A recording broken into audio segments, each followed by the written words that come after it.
Hi everyone and welcome to this video. This is Fire Moon and today's reading will be all about your love story, so how things are unfolding for you right now. It's going to be basically a check-in reading on the timeline of how things are going. So it's going to talk about the good and the bad, any sort of advice that you might need to hear right now about how things are going and what's happening and how can you make the most of it. So before I show you each card on top of each deck, I just want to say a really big thank you to everyone who's here, both new and old subscribers and viewers. I truly appreciate every single one of you. And I also want to hear what sort of readings are you most interested in. So if you feel like it, let me know down below. Otherwise, I'm going to show you the card that is on top of each of these tarot decks. So whatever is there, I'm going to show you. And the first one is the Dungeons and Dragons or D&D Tarot. So the card on top is the World.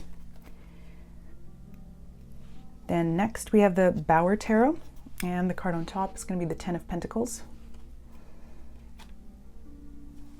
Oops. Then we have the Tarot of the Divine, and we have the Moon. And then we have the Dulac Tarot, and this is the Chariot. And finally the Shadowscapes Tarot and the Empress. So take a look at which one calls to you the most, and I will see you on the other side. So hi everyone who picked the first deck or the D&D Tarot. So before we look at this, I'm going to pull some, or just reveal rather, some oracle cards that will talk about the general situation in your life right now. So the first three will just give us a sort of overview or theme about what we're looking into right here. And then the next two will signify the light and the shadow on your love journey right now. This will be a sort of bridging card into more detail. That will clarify with the tarot. And then I think it was going to be, these cards will clarify what's going well or what you're achieving in a very positive way right now or experiencing that's positive on this journey, and what needs a little bit of adjustment. So before we get started with the tarot, the first card that we have here is Out of the Mess Comes Elegant Order. So first of all, I'm definitely getting the sign of Libra here with the yin and yang, which always reminds me of Libra, and Gemini for some reason. So lots of air energy might be unimportant to you at this moment. So it seems to me that there's some sort of chaotic experience happening at this moment. But what I feel most of all is that you're sort of like afraid to dip your toe in the water, or you're rather just like dipping your toe in the water, but not really taking the plunge fully in some sort of situation, some sort of relationship. Like you're afraid of getting hurt, but at the same time, you're afraid of figuring out or of discovering certain things about yourself actually that you feel you might not be ready to find out. So perhaps this is something that's really new for you, this relationship that you're wondering about right now. Or this is something that you've never really felt before. What I'm really getting is like a lot of lighthearted, playful energy. So you and someone might have this almost childish kind of experience or connection. For some reason I'm thinking of like coloring books here, or crayons, something like this. And it seems like you feel like you complete each other, but one of you is a little bit older or more mature, and it seems like I think it's you who is afraid of opening up completely, because if you're afraid of being judged for being either too inexperienced or something like that, or too youthful, or like I'm also getting like vibes of the Fool card from the tarot, like you're afraid a little bit of being judged by the other person as someone who just doesn't know things. Or this of course could also work as a sort of mirroring situation where actually what I'm really getting is that the other person is also afraid, like there's some sort of like imposter syndrome happening here, where they're afraid of revealing something about themselves. But it's almost like you both have the same fears, even though you appear very different on the outside. The other person doesn't want to have a certain side to them uncovered, because they're afraid that if they show that side, then you're going to be either sort of disenchanted by who they are, or are going to be like bored of their true self, or there's a lot of sort of I don't know, fireworks or glitz and glam happening or unfolding or being performed right now by both of you. I feel in very different ways, but in a mutual way, because you're both sort of afraid of opening up.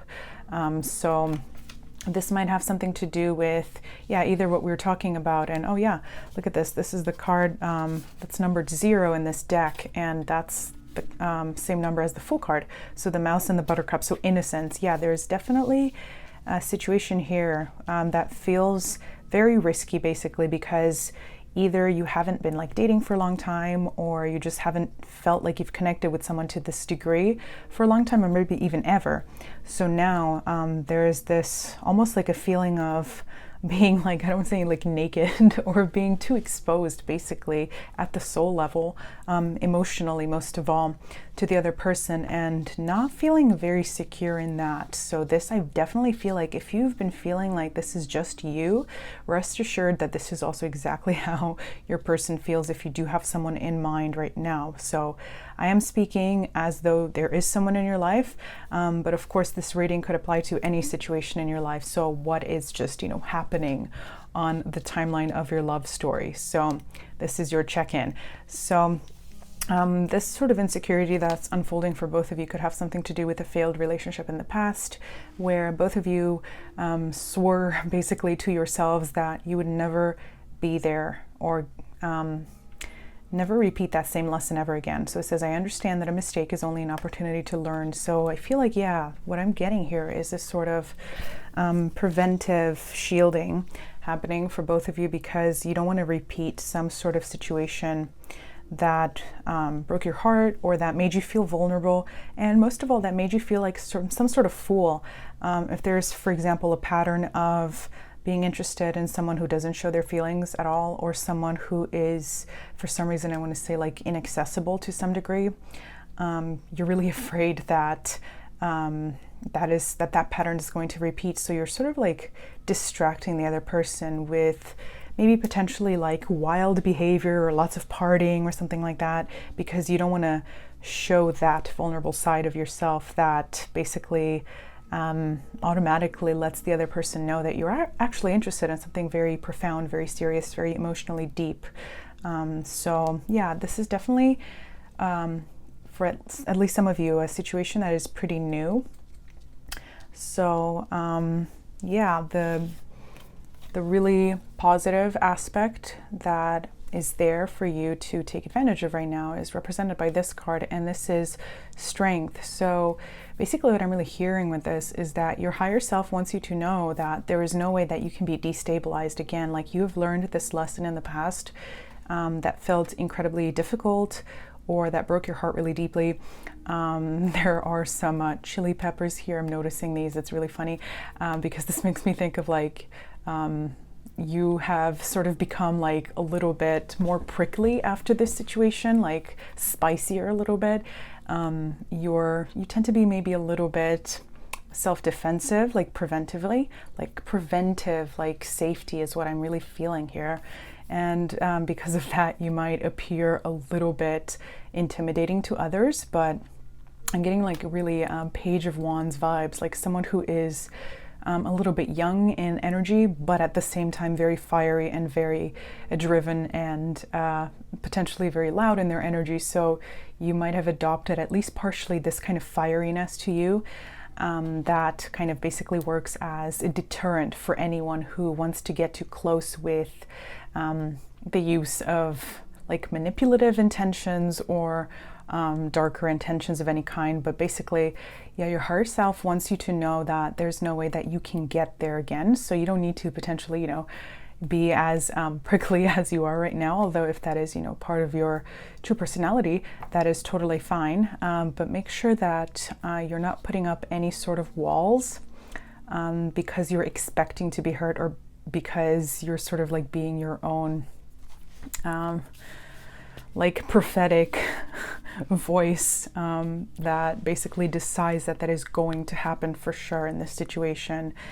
So basically, your higher self is taking care of you, and it's, you've gathered a lot of experiences and like important lessons. You've like completed these lessons, especially with the card 0 here. You're at this start of a new cycle completely.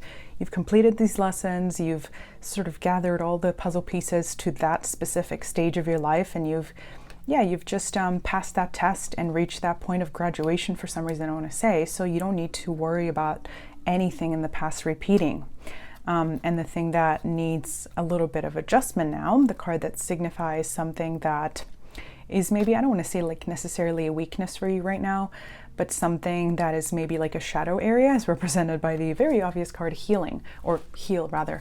And basically what I'm feeling is that what you need to heal is this sort of expectation that things are going to go wrong, or that you're going to be hurt again, or that everyone around you is out there to take advantage of you, or wants to basically steal something from you, or I don't know, with the frog here, it's making me think of like, yeah, because they have like really sticky fingers. That's really standing out to me here, like someone who wants to like draw energy from you without giving something back. Like that's what I'm feeling is this is about. And with these 2 cards here, they're gonna explain these 2 energies that we've been talking about, the light and the dark, a little bit more. So with Trickster, and I really got that from the first card, it's really interesting, like you're putting up this, I don't want to say like it's completely a facade, but there's this fieriness, this jumpiness and energy, a sense around you. This is the light energy, and it's coming through again in this card. So transcending convention, stuffiness, and predictable behavior. So if you do have especially Gemini placements, like your humor, your sense of lightheartedness, just your fun attitude in life, as well as your eclecticism and quirkiness, is something that is absolutely native to you and to be celebrated, absolutely. And this is what you bring to this situation and to this connection. Or if you are, single, and if you're looking for something, even if this person is not here that I've been talking about, but you sort of seem to be channeling a lot of these energies, at least in the mental body, to send out some sort of expectation to the universe, where you feel that you're going to be, that you have to put up these performances of potentially even unseriousness in order to deter others who might want to take advantage of you. Like that's really what I'm sensing, is like putting on a show here with this Magician too. Almost to like deter anyone who is not capable of seeing through the show. Like it's almost like you want to be seen, you want someone who's able to read past the first layer that you project into the world. You want them to be able to do that, because then you know that they're worth it, and if they're passing this first test, maybe there's something that could be said about that person, and potentially there's something to see about whether they're the right connection for you. But this is what I feel like. It's also like a really good aspect of you, just this lighthearted energy. But at the same time, I feel like both cards are speaking to light and shadow, because that's this deck. But let's see how it feeds into the shadow cards. So shadow attribute, alchemist, a misuse of power and knowledge that come through spiritual practice. So really interesting. Like I really do sense that maybe you have felt taken advantage of by someone in the past, specifically when it comes to like your philosophies, like going back to that beginning where you felt, where I sense that you felt taken advantage of or taken for a fool or something by someone in the past. Maybe they were older or just more experienced in something in life, and you sort of like took what they were saying without, testing it out. Maybe that's why you tend to like test everything or everyone around now, because you just sort of took something for granted that this person told you, or this person in the past made you feel, or kind of encouraged you to think. And now, there's definitely a lot of like preventive critical thinking as well as feeling. So it's almost like you're putting up you're basically setting up hurdles for yourself at the moment in order to make sure that never again will you be misled, like conceptually, mentally, spiritually, by someone else. Another thing I'm feeling is that maybe like you took certain signs, or what you thought were signs from the universe, as like confirmations that like a person in the past was your person, or that they were safe for you or something, and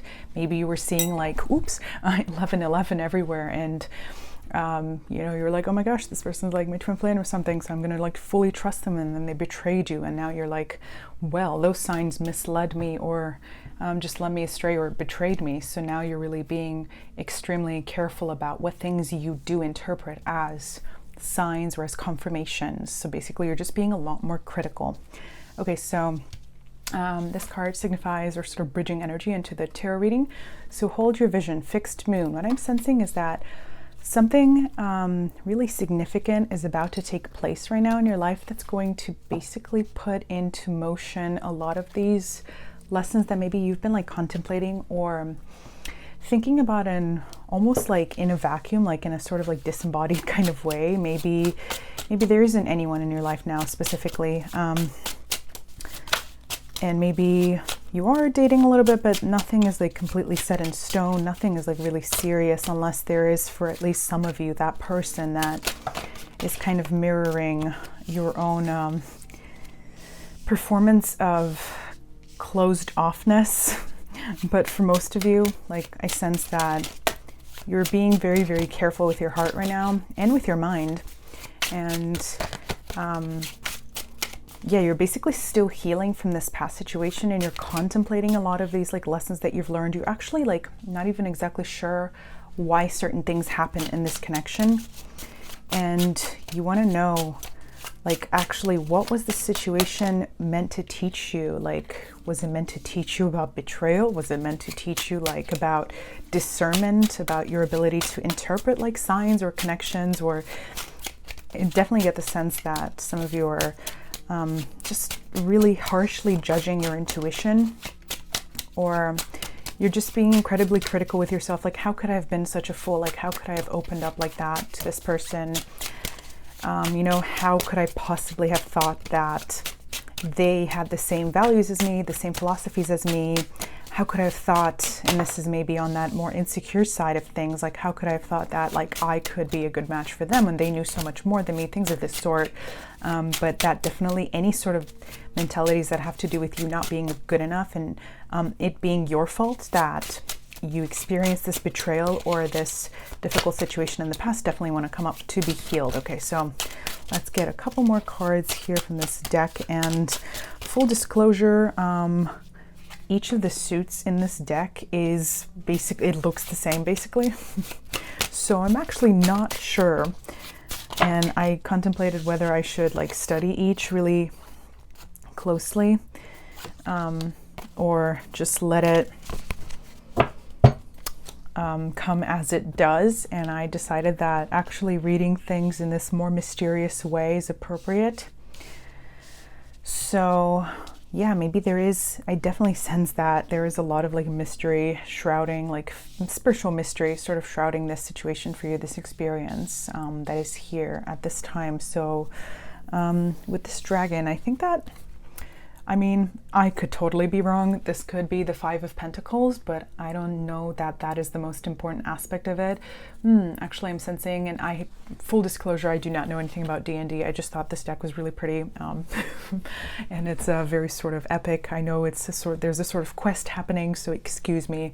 I am an uncultured swine when it comes to D&D, but actually, what I'm really thinking is that this is kind of like the Five of Swords. Five of Pentacles I saw because of the coins here, like this dragon is guarding treasure, and I feel like that is you. I'm going to take it as a hybrid, Five of Pentacles and Five of Swords.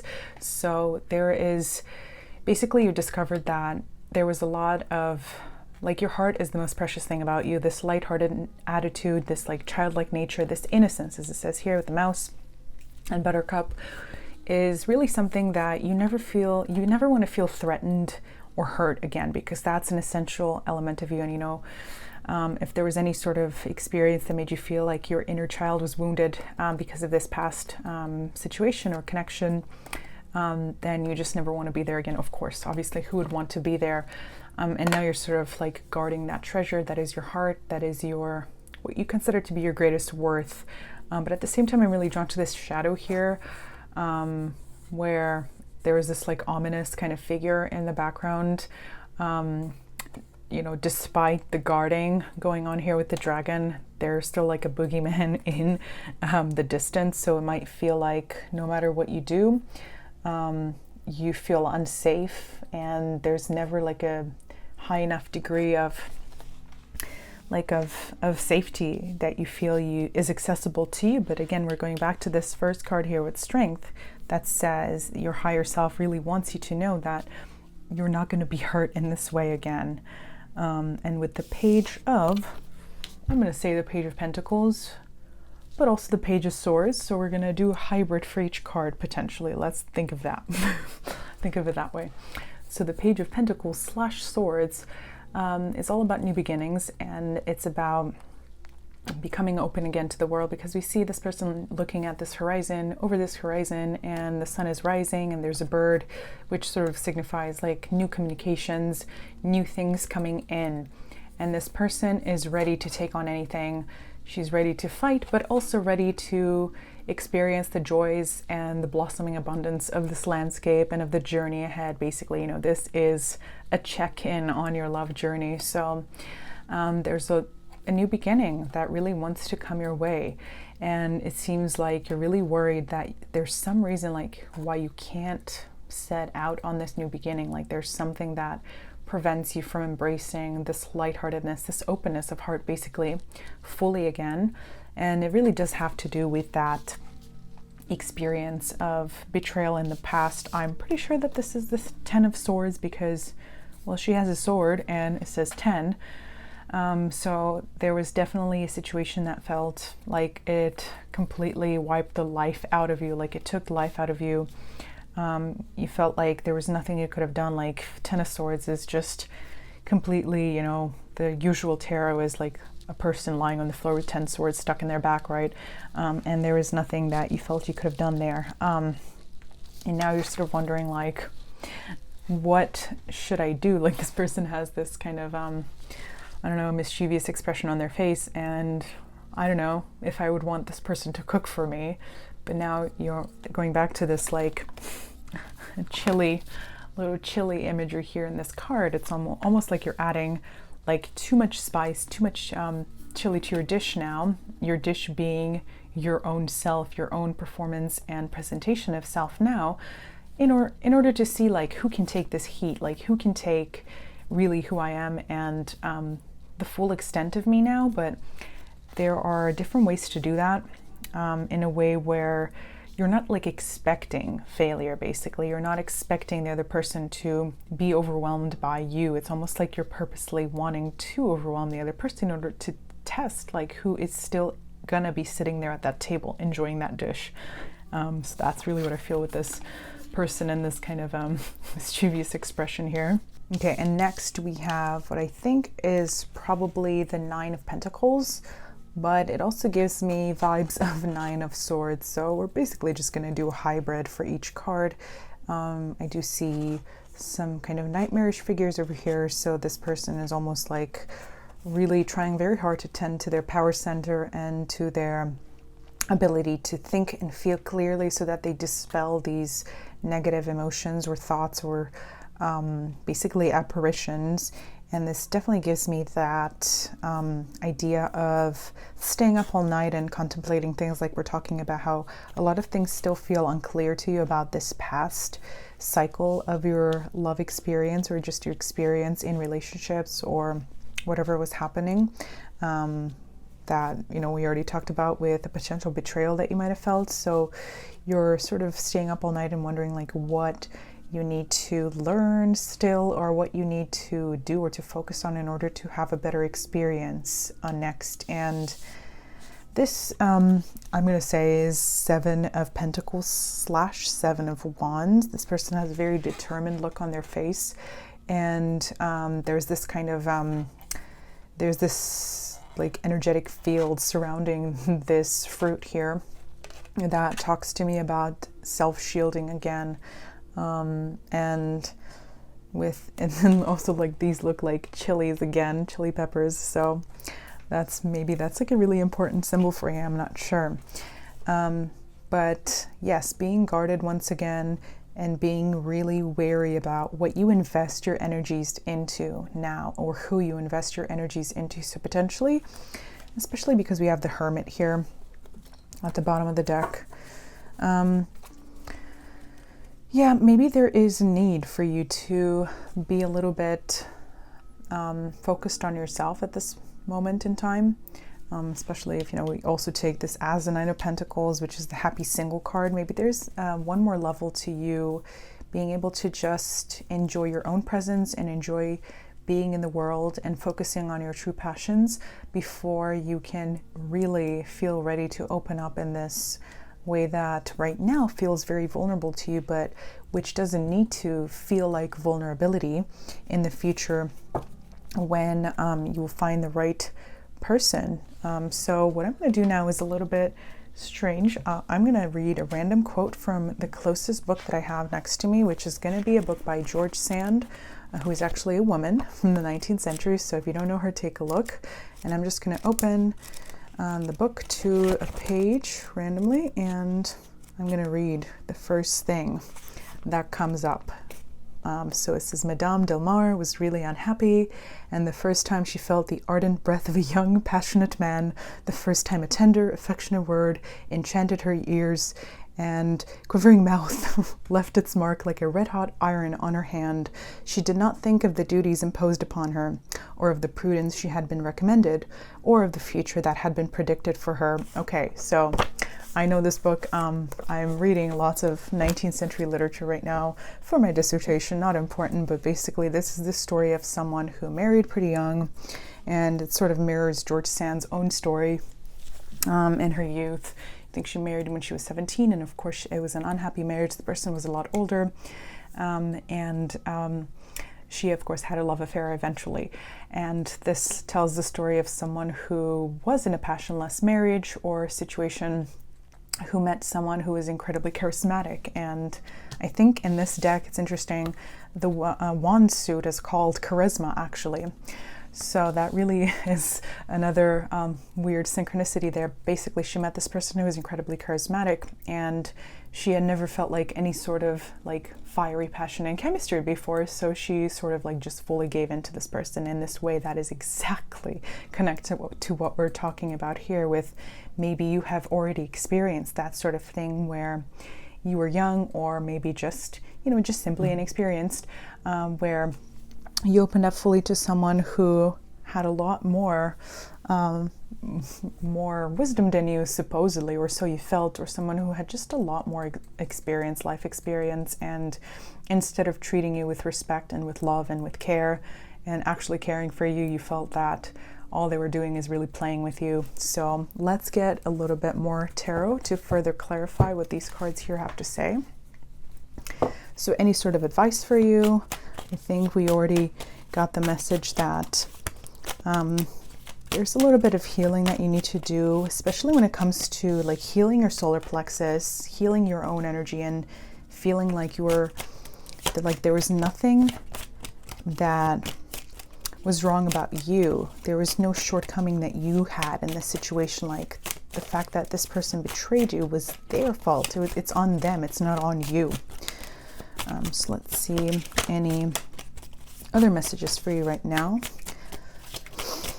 What should you know going forward on your love journey?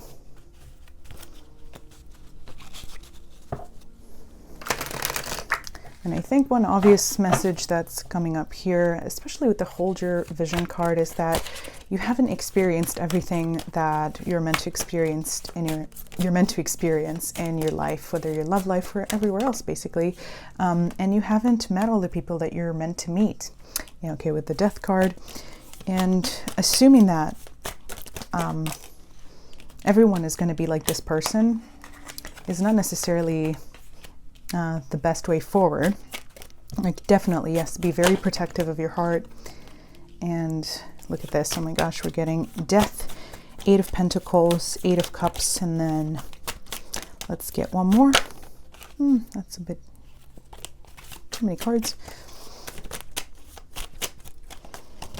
Okay, this one. And Justice. Okay, great. I love to see that progression. Wonderful. And the Three of Wands, which really echoes the Hold Your Vision card, which talks to me about, okay, so another message for those of you who are still sort of involved with this person potentially, or who are wondering whether this person was worth it, or whether you misjudged them, or whether you did something wrong. It's very clear that the answer is no. Like, you shouldn't be thinking about them. I mean, okay, I'm not going to tell you what to do, but it seems to me very clear that this person was not, they just did not respect you.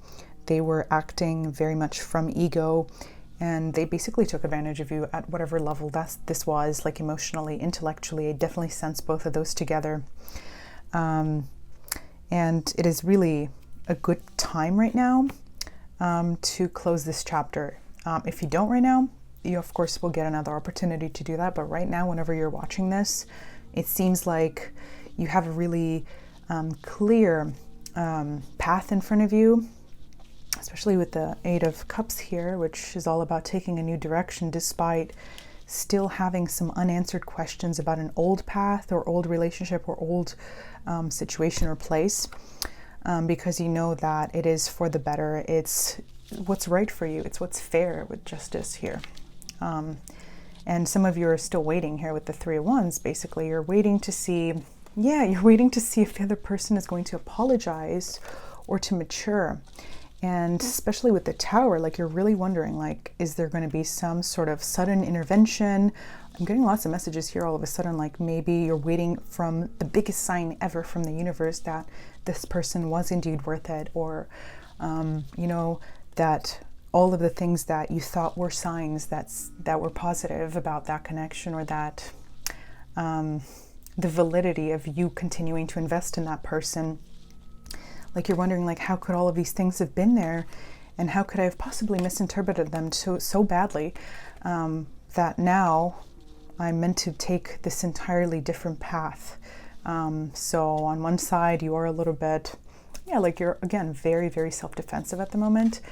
And even if this person were to sort of come back or apologize or show signs of maturity, there's no way that you would just sort of go back to the old dynamic. But at the same time, what I'm sensing from all these combinations of cards, especially with death, like, this person would have to have like the ultimate transformation at the soul level in order to be able to come back and join you on this journey, so that you walk this path together. And there's a lot more work that this person would need to do, and on themselves. First of all, they would need to heal themselves. But what I'm really sensing is that regardless of what happens with this person, regardless of whether they do mature and they do show signs of deep transformation, there is still this path that you need to walk by yourself, not necessarily even by yourself, but just to tend to your own journey individually, regardless of whether the universe is going to engineer this reunion or not, regardless if there will be some sort of like almost accidental run-in between the two of you, or something like that, because whether you're meant to come back together or not, there is really significant healing that needs to happen on both sides. But what I sense is that either way, of course, you always have a choice, but there is definitely a new cycle that really wants to start unfolding in your life. So potentially, you know, with the Hermit card here and all these things that are coming together here, like it's, there's definitely some lingering passions, some lingering feelings that just, you know, are not going away completely, but potentially just say, like, going back to this first card here, like, things can coexist. Like, you can still move on in this new direction and put yourself first, and basically tend to, you know, healing that power center where you maybe felt drained before by this situation, and potentially giving it, sorry, I can't speak anymore, giving some sort of new chance to maybe that person that came through the first time at the beginning of the reading, like any potentially new person who feels like they are really a good match, or just, you know, giving a chance, like, this is a weird sort of like channel message, but giving a chance to the future you who would want to be open to a completely new situation, potentially a completely new person. And if this old timeline wants to come back in your life, and if there is a possibility for that to be weaved into this new one again, it will happen regardless. And it will happen at a point in your life where everything is different and you're in a totally, completely different place where none of the old patterns are going to repeat again. So either way, what I'm really getting as the main piece of advice here is to focus on yourself and your healing, and to basically just, even if things are not completely solved, even if you don't fully understand, like, because I'm getting that sense of like, this was all for nothing, like this was all wasted. Like if this is all that amounted from this connection, this relationship, then gosh, then the only thing that I can say about this is that it was just an awful connection, situation, life experience that had no redeeming quality. So what am I supposed to make of that? So, you know, sometimes we don't get the answers that we want exactly at the time that we would like for that to be the case, but that doesn't mean that we cannot sort of like pocket that, put it to the side, and accept that it doesn't have to be unsolved forever, but that for now, the best thing that we can do is just tend to our mental and emotional health and do what we feel is best and what we have actual power over in that exact moment. So a change of residence, partner, career, or job is on the cards. You're restless and in need of a change, and that is exactly what is coming your way. Okay, so this is really encouraging, this walking in this new direction.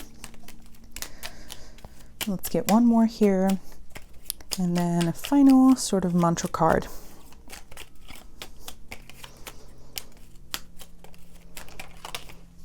Okay, well, I'm going to take the one on top. So, sexuality. Existing relationships could find a new passion and heightened sexual attraction.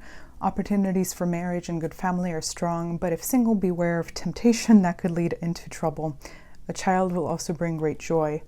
So, and I feel like that part is talking about that sense of inner lightheartedness and childlike quality that you have within yourself. But yeah, like there's still a lot of attraction potentially between you and this person, and it feels like it's hard to let go because of that. But this is telling you, you know, what if that aspect was not there? Would you actually still spend energy and time and invest in this connection, or would you walk forward? So potentially like removing that factor in order to get a little bit more clarity of mind about this situation. Okay, and our final card here is going to be, I release time and let the universe show me what to do. So a perfect sort of closing message here. And let's see if there's any final sort of theme that wants to come through. Yeah, so I think this is about, at the lower level, it's the most obvious message about being open to what is the most healthy for you right now, regardless of this chapter still feeling a little bit unfinished. But at the higher level, this is telling you that no matter what you choose on this journey right now, you're going to be guided in the correct direction, both by your higher self, as we've seen in the beginning, but also by the universe. So if at any point this situation or this connection that did mean a lot to you, but that hurt you in the past, does become viable again after mutual healing, then there's no way that you're going to be able to miss that. It's going to come back for you. But right now, it seems like it would be very, very healing for you to experience something new and lightheartedness that's going to help you bring more of that like solar plexus joy that makes you feel really good about yourself, that makes you feel confident and, you know, loved and appreciated. So that's what I'm sensing for you, deck number one. I hope that some of this resonated, that some of it made sense. I know it was a little bit sort of strange with this new deck that I have, but do let me know below if you have any stories you'd like to share. I would really appreciate your likes, shares, subscribes, and let me know if you're looking for any particular type of reading. I'm going to be posting more this month as well as the next. And I also have an Etsy linked in my YouTube account. So if you want a personal reading, take a look at that. Otherwise, I hope you have a magical day and maybe see you again here some other time. Bye. So hi to everyone who picked deck number 2, which is the Bauer Tarot. So before we look into that, let's begin with some oracle cards. So what is your love journey about? What is this check-in point? What does this check-in point want to bring to your attention? What is sort of on the astral progress report for you in love right now? And the first 3 cards will signify the general theme of what is unfolding for you on your love journey. Then we will get a card for the light attributes of the situation, or what your strengths are. And then the darker attributes, or the point of shadow. This is going to be a bridging card to the tarot. And then these 2 cards will further clarify the light and the dark. So let's begin with the card in the middle here. So this says, "Thus one journeys to the stars." And there's a Latin phrase here around this crest that says, "Sic itur ad astra." I think that is how you pronounce it, and I'm pretty sure that that means to the stars. And it might have some sort of connection with Greek philosophy, or maybe like Virgil. Yeah, pretty sure. And then there's also this pig here, which talks to me about, of course, the obvious "when pigs fly" metaphor. So a lot of different things here. On one level, there is this idealism within your soul at the moment. There's this sort of like hope that you have within. This is also reminding me a little bit of the Star card. There's a really deep secret hope that you have in your soul about potentially relationships, but something very, very significant. Like it's almost like you're wishing for the highest possible potential for you. Another thing that I'm getting is you might be some part of some social group that shares some sort of philosophy with you, or where you feel like you have to engage in some sort of philosophizing or intellectual activity. Like this is also reminding me of like Ivy League crest, or some sort of higher education symbol, or maybe like a secret society or things of this sort, or you might feel like you are part of a group that sort of functions as a sort of like secret society. So on one side, this group might be very supportive, and you might be contemplating certain things, or might be philosophizing about certain topics, maybe even like, Greek philosophy, or I don't know, anything else, or things to do with love. And it's a sort of beautiful conversation. But on the other side, I also sense that maybe there's a group around you that makes you feel like you have to adopt beliefs, or a belief system that is not necessarily yours. And because of this little tiny pig here, it makes me think for some reason of this card in the Light Seers Tarot, the Page of Cups, where there's like a pig flying, I'm pretty sure. And the Page of Cups is really all about like immaturity and being inexperienced romantically and emotionally. And it seems to me like most people around you right now, whoever is around you, whether or not you're part of this group that you feel connected to intellectually, on an emotional and spiritual level, it seems that even though you are able to engage with them, as good friends, or to talk about certain concepts, you don't really feel like you're on the same page when it comes to philosophies about love, or specifically when it comes to investments in romantic activities. Like one thing I'm feeling is that you might not be into conventional things like dating, or into hitting all the like conventional milestones that are associated with like a romance, like the sort of like normative kind of philosophies or stories about love, you feel are a little bit like shallow or just childish. And what you're really looking for is for that thing that maybe those people that you consider to be a little bit more childish or immature would say, when pigs fly, there's no such thing as like highest soulmates, like you're being immature and stupid. When in reality, you feel like, you've been like serially dating these people, and, you're no closer to finding what makes you happy, because maybe you don't know something about yourself that you should potentially get to know before engaging in these activities for the sake of hitting certain milestones, or for the sake of fulfilling some sort of societal expectations of what you should be doing right now. So there's something really unique about your hopes and wishes when it comes to love, when it comes to partnership, when it comes to romance. And there's something that maybe you feel like, no one understands you, no one is on the same page as you about. So this has to do with just the fact that you have a very special purpose in this life. You have a very unique path that you're being encouraged to just really stick to. It says, "Courage, I find the inner strength to face fear with confidence." So not feeling afraid to always act in accordance to your own sets of values and beliefs. This also makes me think for some reason of like coming out, whether that has to do with sexuality or with just some sort of label that is very significant to you that maybe you haven't really told others. So that's something that really makes me think of that first image and feeling that I got here of like being part of this social group, and maybe everyone's asking you, just an example of like, oh, when are you going to start dating boys? But you're like, well, that's not necessarily my interest, or maybe even not necessarily being interested in dating. I sense that at least like a couple of you have contemplated at some point whether you are attracted to others at all, because you don't necessarily sympathize with the fact that everyone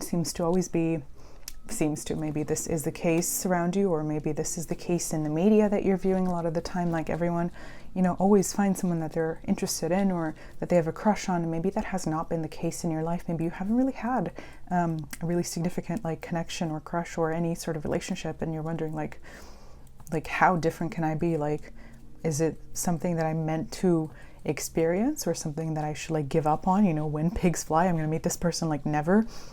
But I sense that there is this deep like potential for you to pave your own path when it comes to matters of partnership, and you're really being encouraged to stick to your own feelings and belief systems and not to get pressured by any of the sort of unfolding social circumstances around you and by what people are doing. So this says the horse in Bluebell, modest fortitude. So you're not necessarily very outspoken about these views or these feelings that you have, but I also, this is a random message, but I feel like a lot of people around you do sort of view you as this really unique person, as this kind of like unicorn here with the horse, and also as someone who is a little bit mysterious. Like they might wonder if what is the deal with you? Like, what are you interested in?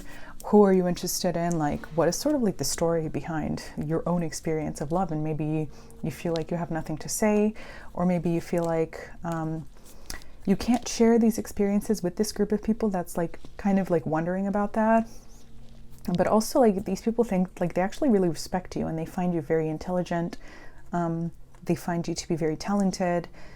Just like a very unique person. I keep coming back to that. So this card represents the light in the situation. So what is your strength? And this it says the alchemist, right? So, and for some reason I was just thinking like it reminds me a little bit of like the Scorpio-Taurus axis. And right now, as I'm recording this, although of course this reading is timeless, there is a really important conjunction, which I'm pretty sure a lot of people will remember about this year, 2022. And the summer conjunction between Uranus, the North Node, and Mars in Taurus. And especially, when the nodal axis is in Taurus and Scorpio, this has a lot to do with manifesting things that are available to you right now, things that are positive and beautiful for you, rather than things that investing more energy in things that are toxic, or in things that are draining your energy, or that are not respecting your own particular worth, basically. So this is talking about the incredible potential and the sort of like mystical, untapped into potential that you have within. So maybe potentially even like psychic energy that you're not really using. For some reason I'm hearing like at least one of you has like sort of contemplated, thought about maybe like doing some sort of spell when it comes to like meeting your soulmate or meeting a partner, something like this. Or this is weird, very specific message. Maybe this is for like one of you. I would be interested to hear if this is the case, like getting one of those like mandrake roots and using that specifically for a spell. Like I'm also for some reason thinking of, I don't know, it was like the last season, not the last season for sure, but one of the seasons of Sabrina, the Something Adventures of Sabrina, I forgot what it's called, but the newer one, not the old one, where she like tried to make a boyfriend out of like a golem, like a doll. So maybe some of you are contemplating like some sort of spell or magical thing. Maybe that's one of the elements that you feel like you can't share with people around you because they're going to think you're crazy. But on a more normal level, I feel like this is about your potential to literally manifest this person into existence. And oh my gosh, no, now I'm thinking of Megan Fox and Machine Gun Kelly, who talked about, like, I think it was Megan who said that, like, oh, I have manifested MJK in my youth because I like wished for him. Okay, whatever, take whatever resonates. I'm sorry, this is turning into a crazy reading, but this is literally the situation. Like, you can absolutely attract this person who is right for you, who, you know, maybe is just, who definitely is just as unique as you are, and who shares your points of view about romance, partnership, about life, and who has your same degree of independence, as well as who is like of the same soul group and soul age as you. You're very capable of attracting this person into your life right now, especially if you are watching, like around August 2022, when there is this like heightened portal for manifestation, of bringing things in to the real world. So the thing that signifies a period of sort of shadowiness, or not a period, or just an area in your life of shadowiness, or an element that would need a little bit more attention right now, is rest. So maybe you have experienced something that was a little bit unsettling recently, and regardless, you know, of course, when you're watching, but especially around this North Node Uranus conjunction, which might have brought a lot of like destabilization into your life. So this is talking about just, you know, going back to basics and finding some sort of routine that is really healing for you, and getting lots of sleep. This is, I think, this picture of like a bear hibernating, right? So, and I think this goes back to this message of there is like latent kind of potential, untapped into potential within you, whether it is this like magical ability to like manifest your soulmate, or just in general like your own soul essence that is not fully externalized yet, that, you know, when and if you choose to do that, is going to make it easier for you to attract more of your soul group into your life. But in order for that to happen, you need to sort of just be in this dwelling zone.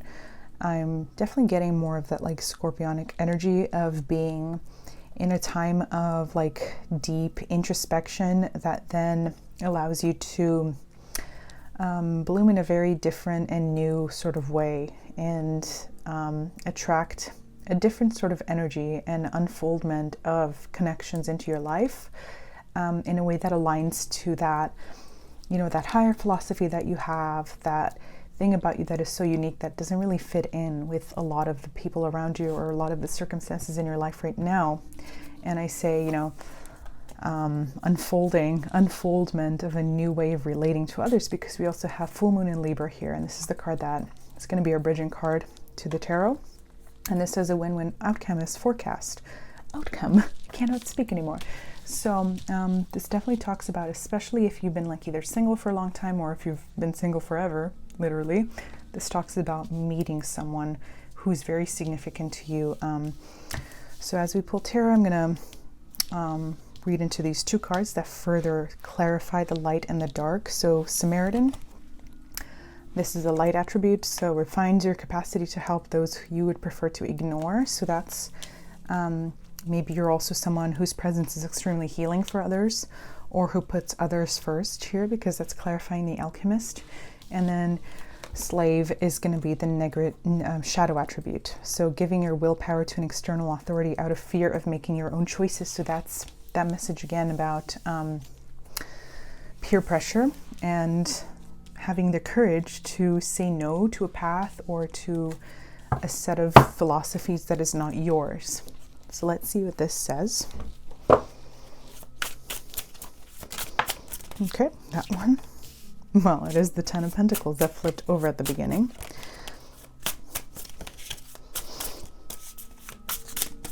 And in this card, there are lots of figures on this card. And for some reason, I'm thinking of that as your ancestors and as your soul family. So that's really coming up again. And like another thing with this card and this combined, you might identify with the energy of star seeds. Because especially if you felt like you've never really connected with others around you, I think this is going to be 18, what is 18? The moon, obviously. Then we have 8 of Wands.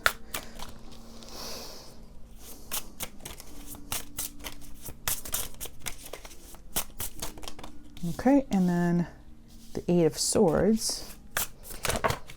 Oh my gosh. Let's just get a couple more.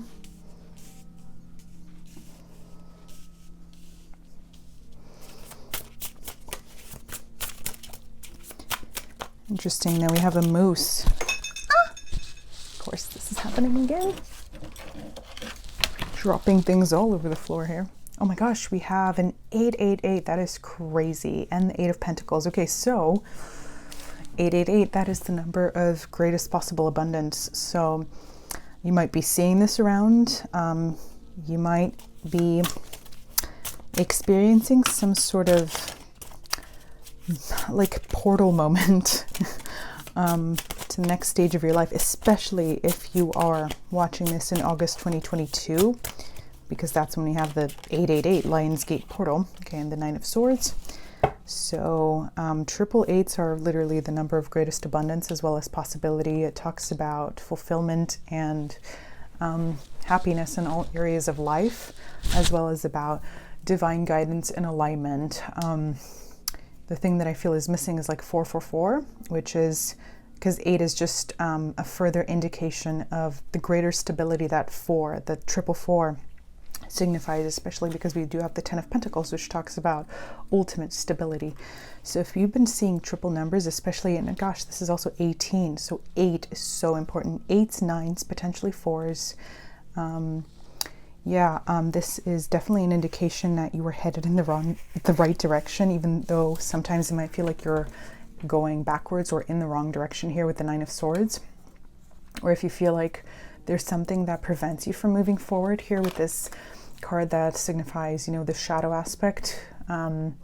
So giving your willpower to external authority. So maybe you are even potentially like leaving everything up to fate, or telling yourself that you're leaving everything up to fate. And another way to interpret this card then, the first shadow card that came up, is that you're not like necessarily taking action on any of these things that you're really wishing for. 888 is also a really significant number associated with like wishing. And the first time I actually thought this was the Star card, and this reminds me of the Star too, of course. So if you are sort of like wishing on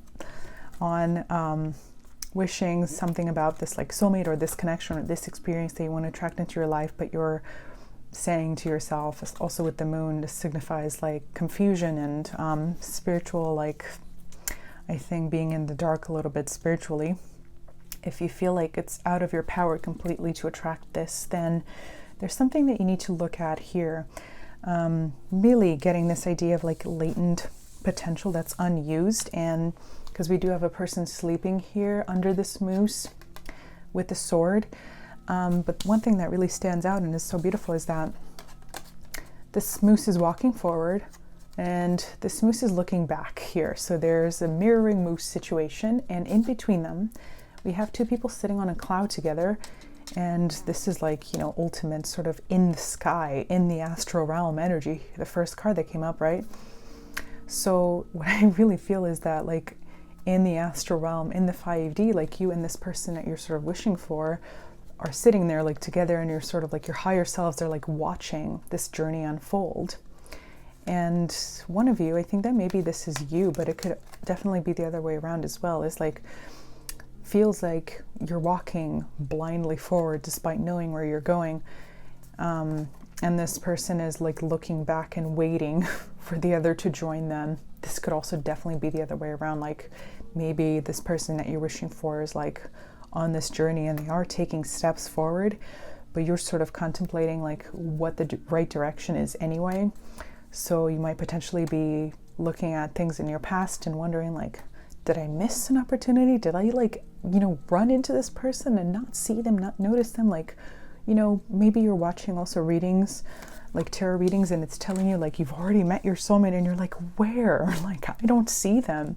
But anyway, lots of potential situations here. This is telling you, however, to move forward no matter how weird and sort of just mysterious it might be. at this point. And it might feel like sometimes all you have to do, all you have available to you for you to do right now is to work. And whether this is your job or your studies, as we saw like with higher university here coming up, or with anything else in your life, whether it's even a creative project. And that's like all you have available to you, but you have this incredible potential for manifesting exactly what you want when it comes to love and partnership as well. And at the bottom of the deck, we have the Six of Wands, which is all about victory. So let's, before we clarify some of these cards, I'm actually going to do something really strange or weird, and I'm going to just open the closest book next to me. So I use this for the first deck. I'm going to use the same book for all decks, and read the first sentence that pops up, so, or that stands out to me rather. So this is going to be from George Sand, who is actually a woman. She's a 19th century writer. So I'm just going to read a sentence that stands out here. Okay.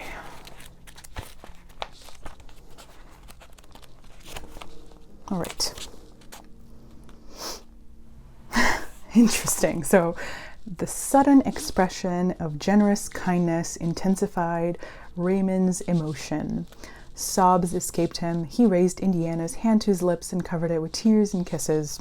This was the first time he had been able to weep since Noun's death, and it was Indiana who was relieved his heart from the who was relieving his heart from the terrible weight. Okay, so it's sort of like release of pent-up emotion is coming up here.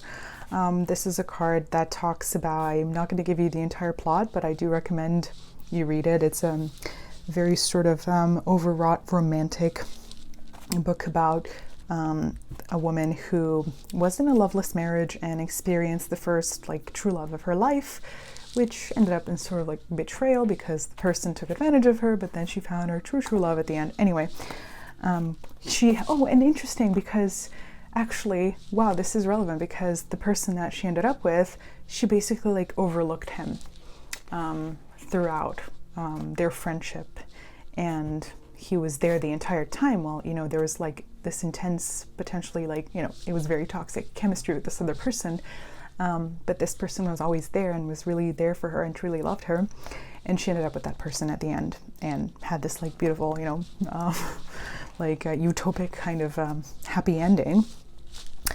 But this feeling of like, I also get that when you're going to meet this person or when you're going to realize who this person is, you're going to have such a like outpouring of emotion that's going to make you feel like sort of overwhelmed with happiness. Like both of you are going to feel this way, like, oh my gosh, like finally you're you know, the answer to my prayers, basically. But that other message is also coming up here, which is that there's been a lot of like fatigue or destabilization in your life lately, and you just need to maybe like have a really good crying session or something like that, or to do something to just release these pent-up negative emotions.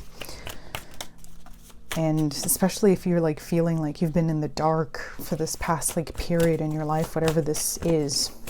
So let's get some cards that clarify the situation. Four of Pentacles.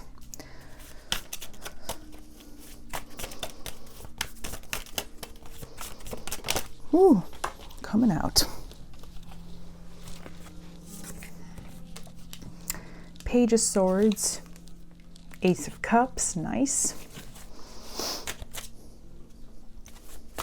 Yeah, you're definitely going to receive a text from someone who might express some sort of interest in you. Okay, we have Strength as well. That's another 8. I can't. Okay, and this is also 28 here, which also adds up to 10. So once again, 10, 8, 18, really important numbers for you especially.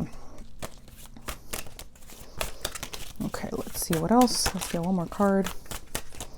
Maybe that's enough, actually. I'm just going to put this here at the bottom of the deck. So 9 of Pentacles. Okay, so 4 of Pentacles, self-containment, as well as feeling like you have no choice again, or like materials are scarce around you, or like options are scarce. Like whether this comes to, you know, because we are talking about love, this is a check-in point on your love journey. So feeling like there is nothing available to you right now.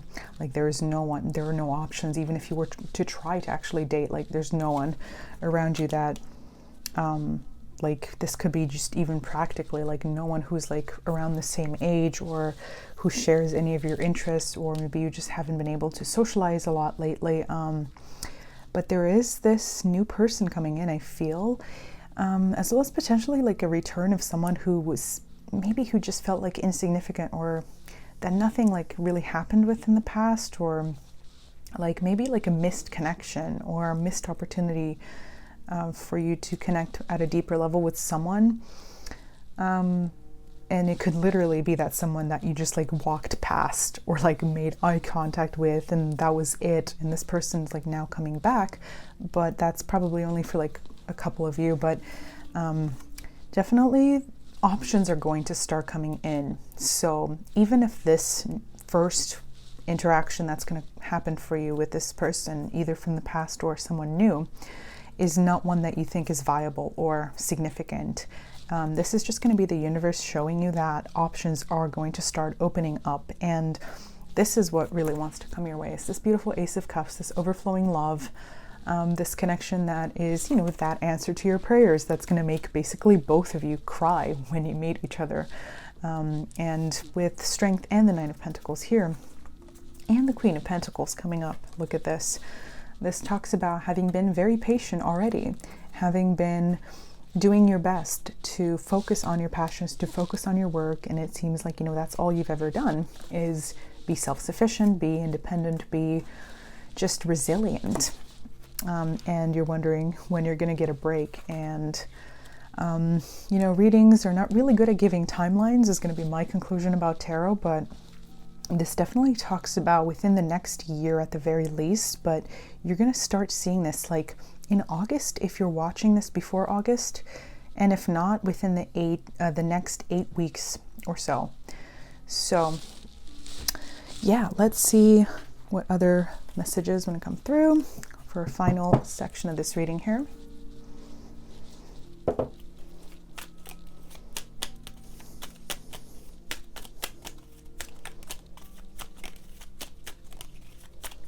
Also, I don't know what bird this is, but either a cardinal or some red or reddish brown bird might be a significant sign for you that the universe uses to communicate with you.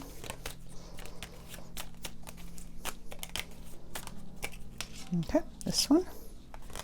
Assert yourself. Go for what you want. The time is right for soulmate connections. Oh my gosh. And this deck, it's crazy because this is not even only about love. So this is really wonderful because that's a huge confirmation that another message that's coming through is because we got that message of with this card signifying what you're doing really well or what you've sort of already mastered in your life.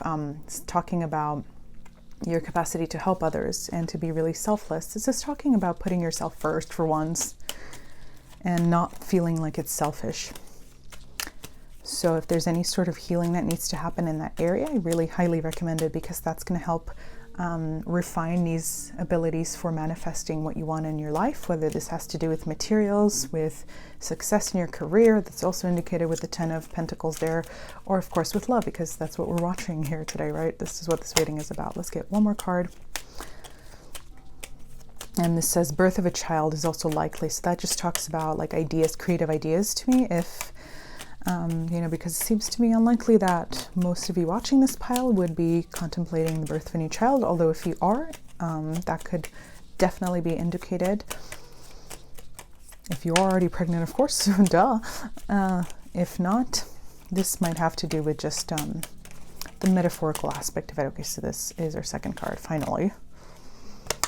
So love life, oh my gosh, it's like this deck really wants to adjust itself for this reading. Wonderful. So affairs of the heart could cause future problems, but take heart as difficult situations will be resolved by a good decision this week. So this is maybe what it has felt like for you, like all you've ever had is challenges or the absence of opportunities in love. And this reading really wants to reassure you that the more that you believe in this dream that is very uniquely yours and in your own worth, and the more that you put yourself first right now, the more easily and quickly you're going to attract this beautiful like cosmic soulmate love situation in your life.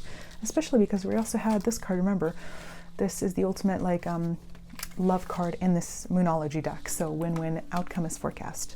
So let's get our final card here, our mantra card. That one for sure. Okay.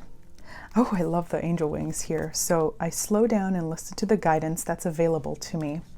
Wonderful. So this is more of that message about the spirit guides that came up here and your soul family. So especially if you resonated with the starseed message from before, if you've like felt that you've been kind of alone or just been too unique in your life, that you haven't really felt like you've connected with others, like your guides and your true soul family and true soul friends are coming through to tell you that.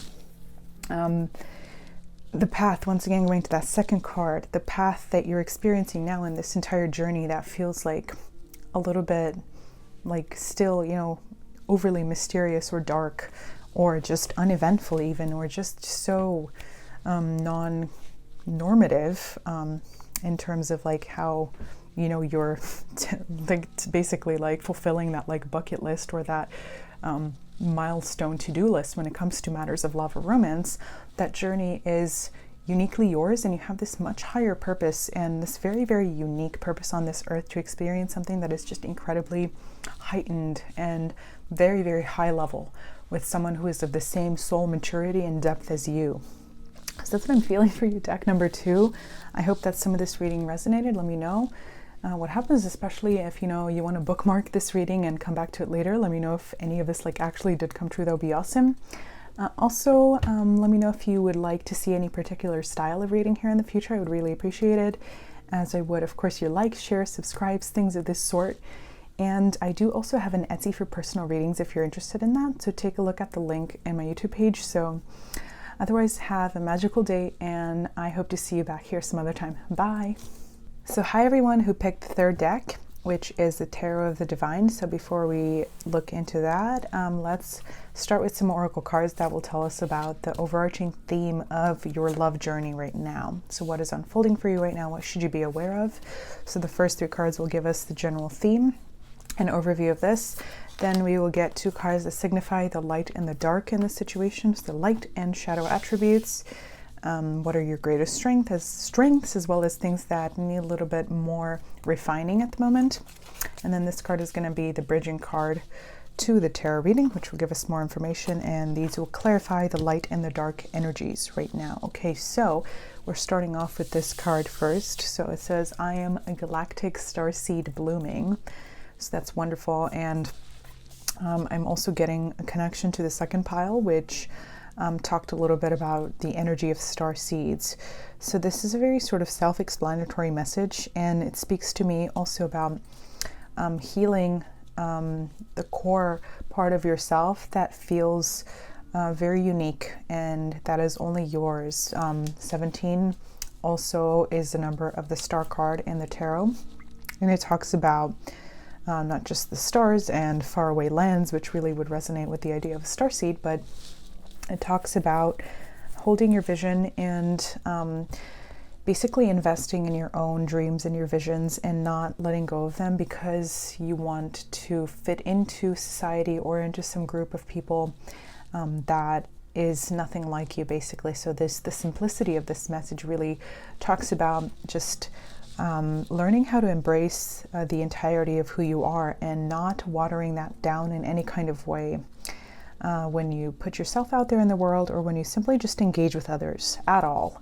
So being able to just, not have to justify yourself is what I'm hearing, and to just sort of stand there really tall, like this kind of cactus here, and to be the full extent of who you are, whether that is someone who is incredibly lighthearted and playful. Here we see kind of also, like in the first deck, kind of like a childlike chalk drawing a little bit, like drawing on the pavement kind of thing, but also being really wild and following your own path, like this plant here that's growing in its own trajectory. So embracing the full extent of who you are with however many contradictory elements there are to yourself in a way that's unapologetic, and not feeling like you need to filter through the energy of your being in order to be worthy of being in the world or of connecting with others specifically. So, okay, so the second card we have is humor. I choose to focus on the lighter side of life. So it feels like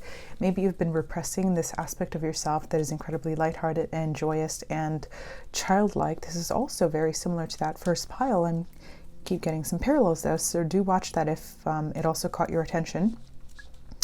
The other thing that I'm sensing is that, I don't know, this reminds me of a 4-leaf clover a little bit here. So it seems that like humor is quite literally like a gift that you were given in order to attract more abundance into your life and to manifest a path that is very unique to you. So maybe something about your life recently has been a little bit on the heavier side, so it doesn't really match this energy within yourself that maybe, you know, who knows how long it's been when you were able to feel like your true self, which is very happy, which is very lighthearted, very funny. So let's see if there's any sort of guide as to how to get back to that core self. So this says the bear and cedar, leadership, and I think this is number 4, so that reminds me of the Emperor. And the bear is a protection animal, so if you do ever come across a symbol of a bear, or if you have a dream, this is a really important message about spirit animals and protection,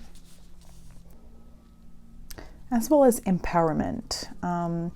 So maybe it feels like you have been forced to experience this path that's extremely difficult, or that has made you feel like you have to carry around these burdens that are just like not sort of appropriate for your kind of soul energy. Also 17, 1 and 7 do add up to 8, which is reminds me of the 8th house in astrology, which is all about transformation, as well as the dark and the unknown, and a bunch of other things as well. But maybe you've been sort of in the dark about your purpose lately, and you're not exactly sure what is happening. So, you know, where does love even fit into all of this? Like, I'm not even necessarily getting a lot of messages about that yet. So we'll see what this has to do with. But there's some sort of message here about you basically setting the new paradigm when it comes to matters of love or partnership, and being able to also be a teacher for others and to teach them from your own experiences. Another thing with the humor card that I'm sensing is that things have been so potentially like absurd in your life when it comes to this area of love and of partnership. Also, I did think of the 8th house, which actually has to do with shared resources from partnerships. So like things that result out of marriage, like shared income, or basically like material goods, or just possessions, as well as creative endeavors that you shared into with the other person, so with your partner. So there might have been some sort of like absurd happenings, or a series of events that were a little bit even mystical in nature, I'm sensing for some reason, that maybe have caused you to even like not even exactly know what to do except laugh. The other thing, the 8th house is the house that also talks about death, or of reaching some sort of point where things are ending really suddenly. So there might have been something like that in the recent past, and it's almost like now there's this point where it feels like if you continue to dwell on that difficult ending, or on that difficult rupture that went on in your life, like there's nothing new that can be gained from it, that can be gleaned from that experience. So the only thing to do is to just kind of shrug your shoulders and move on. So there is this feeling here of like, I don't know exactly what the right word is, but of just being a little bit like, just discouraged at how things have gone, or at the signs that you received, and just being a little bit in disbelief, and just being kind of like dismissive of it all. If you're not going to get further guidance, or if you're not going to get some further clarification as to why this happened in your life, you're just going to kind of go on and do your own thing. And on one side, this is really good, because this is what this is telling you about. This is telling you that you have this really important purpose in this life to set this sort of new paradigm in motion when it comes to matters of partnership. So I don't know exactly what that means, but I'm repeating it because it feels very significant. So thing that is your strength right now, the thing that signifies the light attribute in your life, and I'm sort of laughing, and this is really contributing to that absurdity that you might feel right now in your life, is the shadow card. So talk about more 8th house energy and more potentially Scorpio energy, and feeling like you're in a dark night of the soul, potentially in a place in your life where there's some sort of like crisis moment of evaluation, where you're second guessing your value system, your philosophies, things of this sort, where you're not even sure exactly what to make of a situation. But this is literally your strength right now. It's like, I'm getting the sense that it's almost like you're in a void, but that void is full of potential. Like the metaphor of blooming is also coming up. You're basically in this place of nothingness and a void, and it might feel like some sort of like rock bottom as well, that feels incredibly negative. Like maybe there have been just a bunch of events in your life that have just been so crazy or so unbelievable or so like I don't know, like a complete dumpster fire, to the point where you were just like, surrender completely, and you're like, okay, whatever, I'm just gonna sort of go with the flow. But actually, this is your great strength, because right now you're in a period of like complete and abundant and almost like limitless potential. Like right now, this rock bottom, if you do consider it that, this like void, this energy of like complete concealment, of also maybe even being turned upside down, like your life being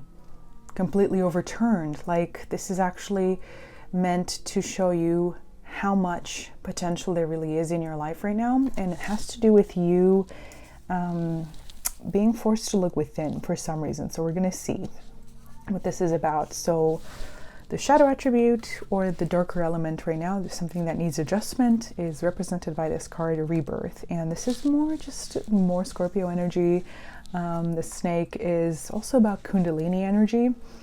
So there's some sort of like lack of recognition of what is happening right now, the spiritual significance of what is happening at the moment, and potentially not even, it's not even like you're not accepting the quest that's being handed to you, or this, new journey in your life. It's almost like you're just overlooking the potential that is here right now, because maybe, these disappointments or these destabilizing events in the recent past have made you feel just, go completely off the rocker. So, but this is telling you that there's more to be recognized. There's more to look at within right now with just yourself. And I kind of like how these cards are mirroring each other a little bit. So, and this bat has this sort of like crown of plants here, and then this snake is held by this moon. And this also talks about things blooming from within.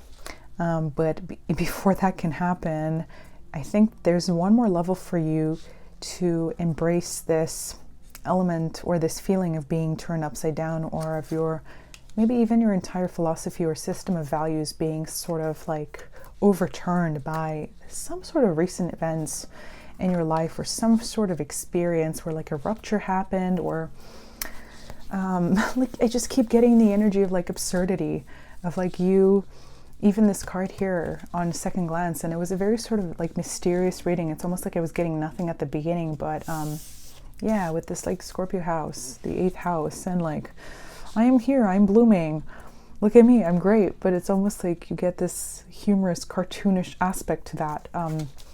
So I think rather than focusing on like what this means in the outer world, or how you look, or what it seems like to others that is happening for you in your life, there's a need to go even deeper within in order to understand just your own feelings, and what about what is happening in your life? What sort of like feelings and thoughts and ideas is it triggering within you? Because a lot of these ideas are going to be incredibly powerful, and they're going to show you this new and very unique path forward that will help you to be this leader that you're meant to be. also just in your life in general, not just when it comes to love and like, you know, setting this new foundation for like philosophies on love, but just maybe even when it has to do with career and with creative matters. And something that clarifies the shadow card here with what you're doing that's really good is the Queen. So light attributes, radiates the regal feminine, uses her benevolent authority to protect others.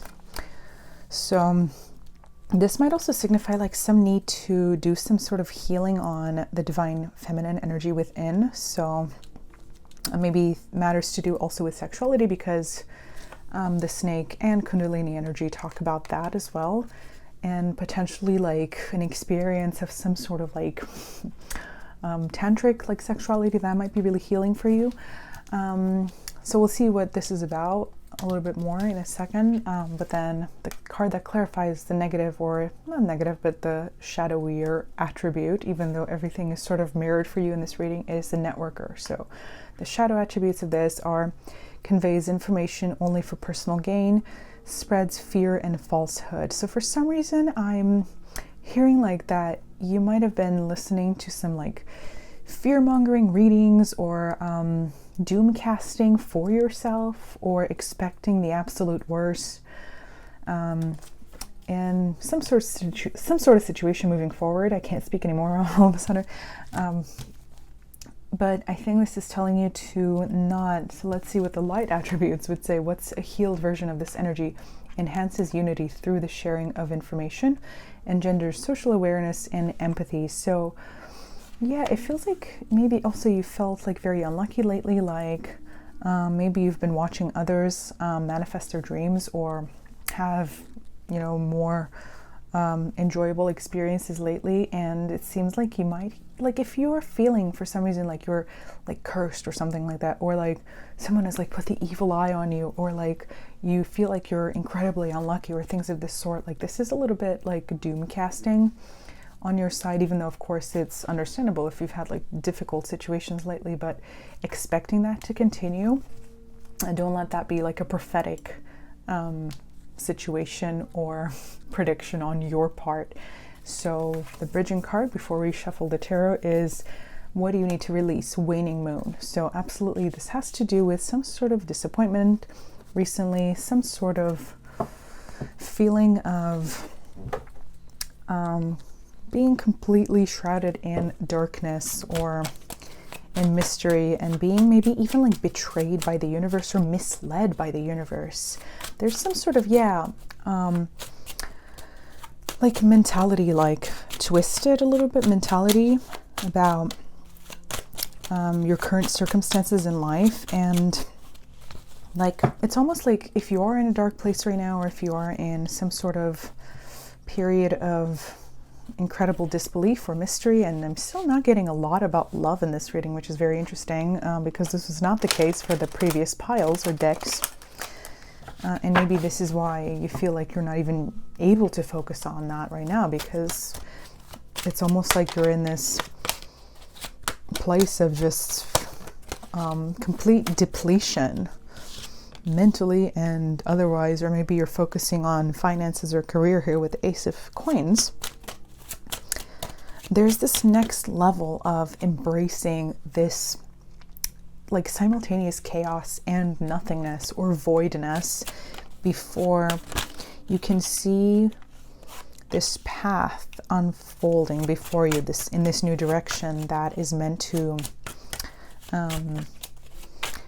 basically give you this opportunity to be a leader and to be someone who like basically is like a pioneer of something, like who creates something completely new, whether in love or in your career or both actually. And when I see the Ace of Coins and now the Queen of Cups, this is about the union of material energy with emotional wisdom. So all of this is happening, and I feel like for some reason it's interesting, like I'm sensing some sort of story, but let's get a couple more cards.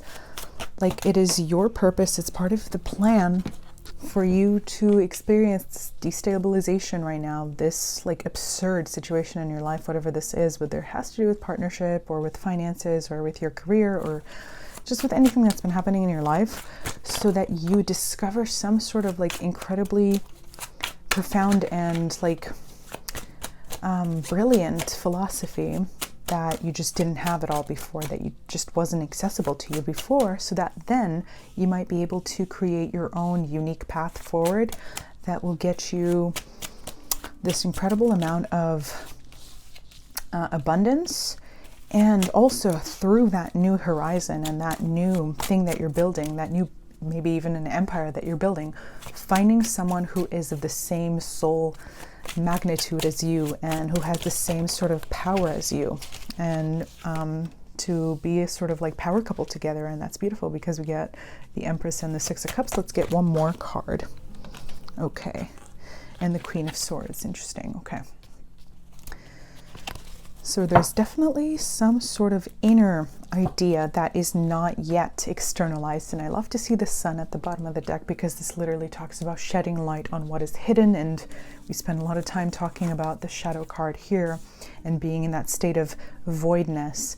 But, you know, with this, that's, you know, the place where seeds are planted before they bloom, right? And complete darkness. So this is where this great, brilliant, amazing, genial idea is hiding right now.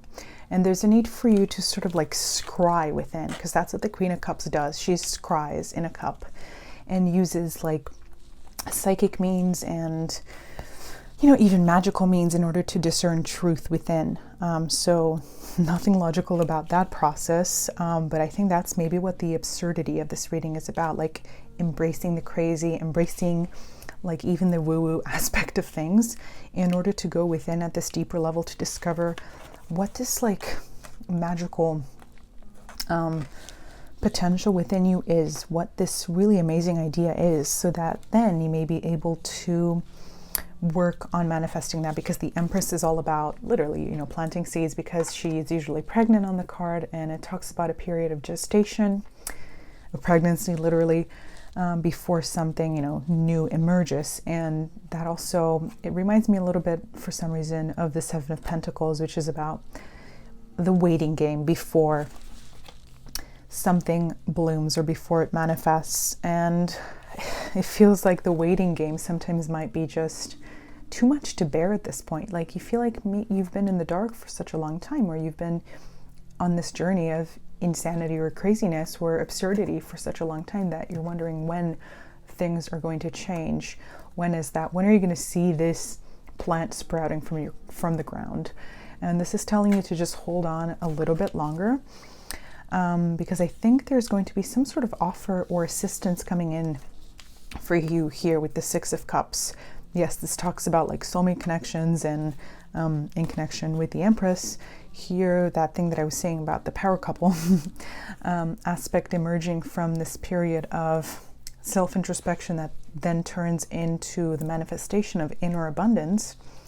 But there's one more stage, I think, of you figuring out something about your inner philosophies, or something about your mentality, like cutting away, like, you know, this card here, what do you need to release? Cutting away harmful mentalities that have to do with potentially like scarcity mindsets.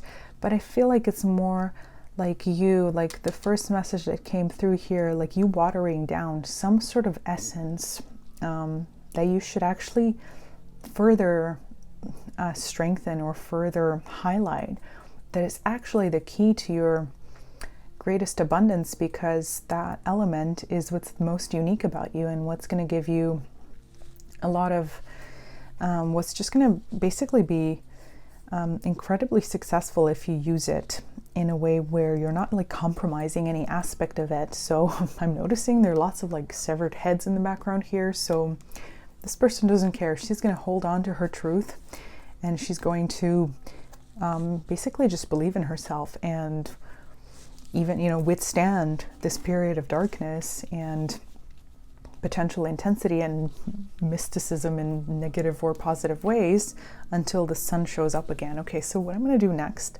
is I'm going to take the book that was closest to me in this case. It's going to be Indiana by George Sand. So she's actually a woman from the 19th century. So take a look if you don't know about her. And I'm just going to read the first sentence that stands out to me as a sort of bridging statement for the next part of the reading. Okay, so All right.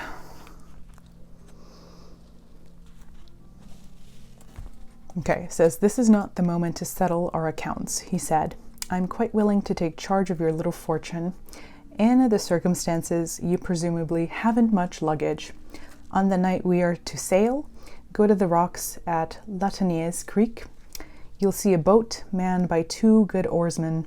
Come towards and you'll be brought abroad between 1 and 2 in the morning." Okay, interesting. So more like moonlit energy, more darkness, as well as talk about fortune and worth and how there's not too much of it. So right now it feels like maybe you even feel like you have nothing left, or there's some element in your life that feels like just completely emptied out and depleted. And I also like I've like run out of breath talking here. So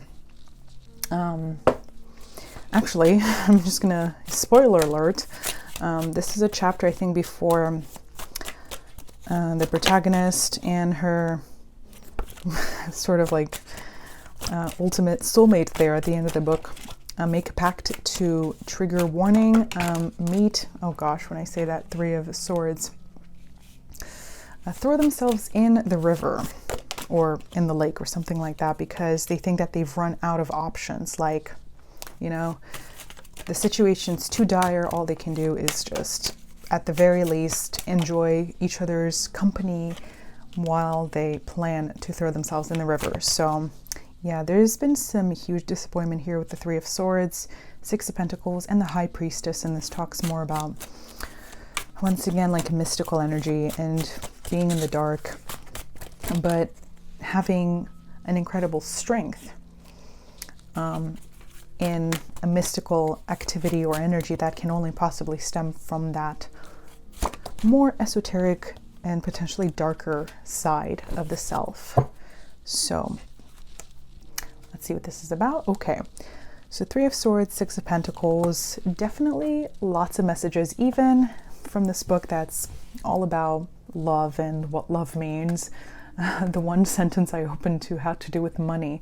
So there is a feeling of being depleted of resources, or of not even being able to focus on partnership or in love or in romance because of a feeling of either impoverishment or of feeling like left out in the cold, basically. I'm also like sensing 5 of Pentacles energy here, and feeling like for some reason like you need to get something now, like there's something that is owed you that you're not getting. Maybe you're even like waiting for some sort of like refund or like a payment or like inheritance or something like that, and it just hasn't been coming through.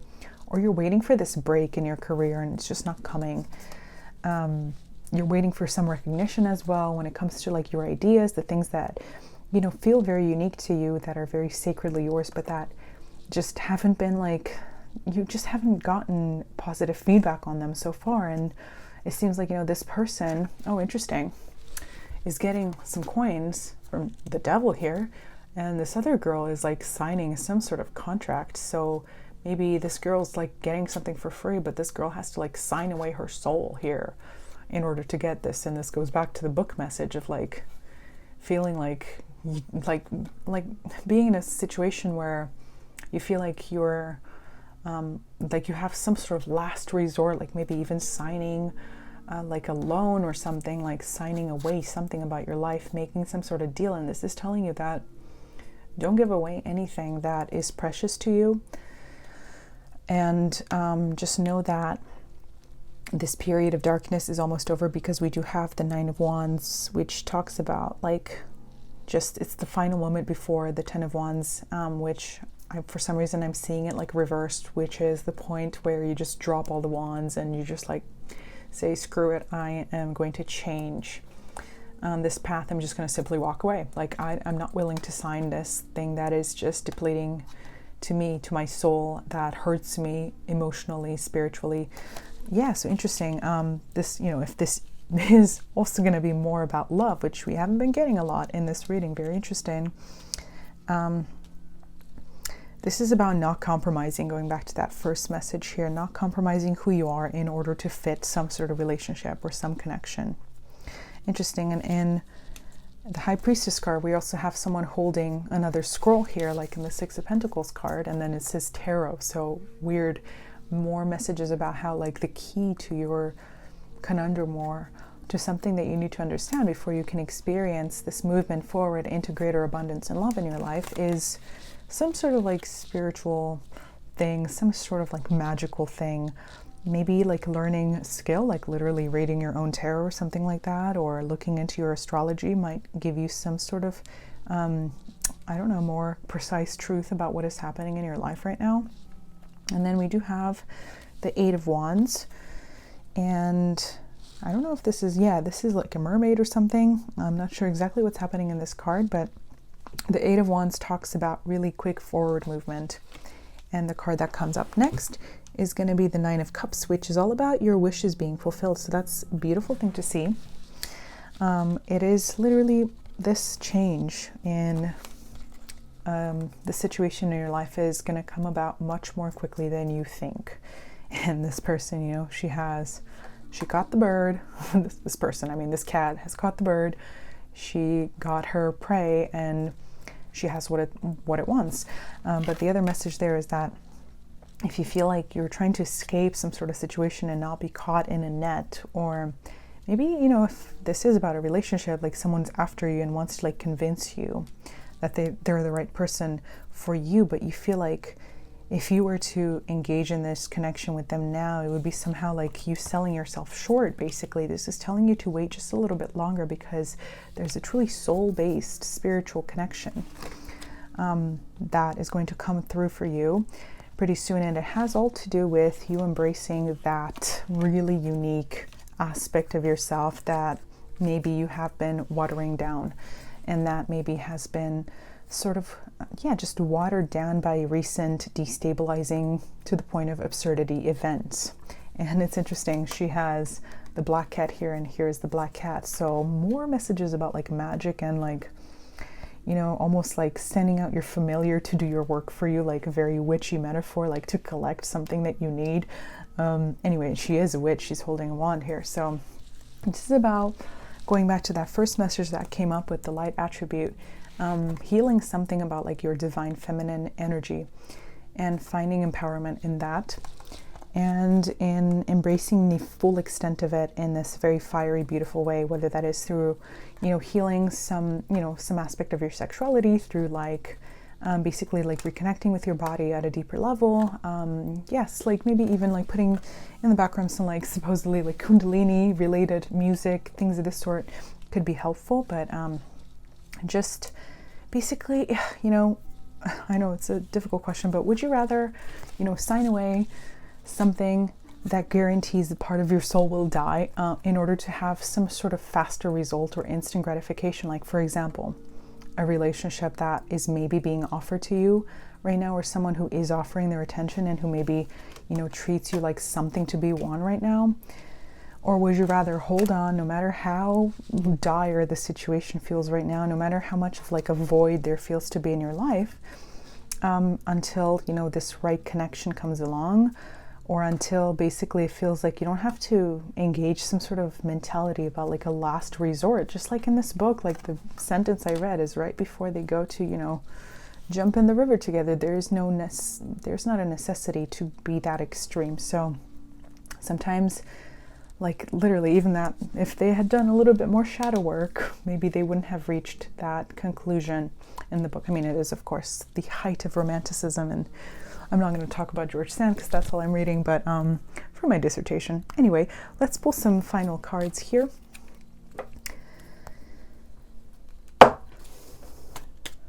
What else should you know? Yeah, there's like, just don't conclude something prematurely also before you have all the information. Because, in the book, basically what happens before they decide, you know, to not jump in the river and actually end up being together is that he like reveals the fact that he has always loved her when she has overlooked him the entire time, and, you know, invested her attentions in someone who, you know, someone exactly who like treated her as prey. What a crazy coincidence that this came up in the reading. So yeah, maybe also like someone is like hiding their feelings for you. Also with the sun, every time the sun comes out, especially in the context of such like mystery, there's something that like needs to be revealed. So just hold on a little bit longer before drawing some like final or dramatic conclusion. Okay, I'm just going to take the one that flipped over on the table and the one that's stuck in my dress. Okay, so wisdom. To focus on the past is to lose the future. Heed advice from an older person, which will allow you to move on.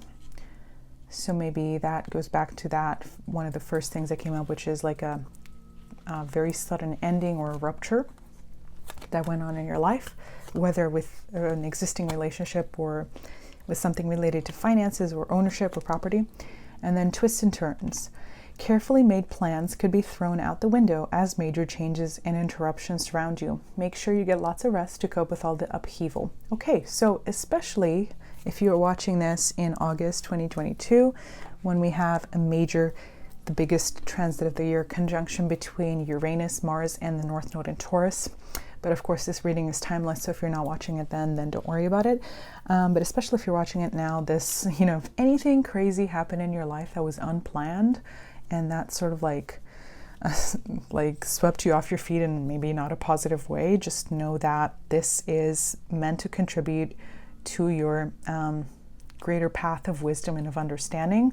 And for some reason, I just keep going back to that message of like going to an even deeper level within yourself, because this entire situation, this entire experience you're having is meant to reveal some sort of idea that you're overlooking that is like the key to your brilliance and to your success, which then will put you in this place where you feel like, the Queen of Wands here, who is in her power, she's creative, she's beautiful, she is hot, she's everything, and she feels like, she can have anything she wants, she can manifest anything she wants, and that it is guaranteed that a partner will also automatically come her way once she is successful and feeling her best. And look what we have. What's coming up next? The King of Swords. A queen and a king. It doesn't even matter which suit it is. It's just talking about once you go to that even deeper level within yourself and figure out what you need to focus on to externalize in this blossoming way, then everything else will also align externally, including love and partnerships. So let's pull you one final mantra card here.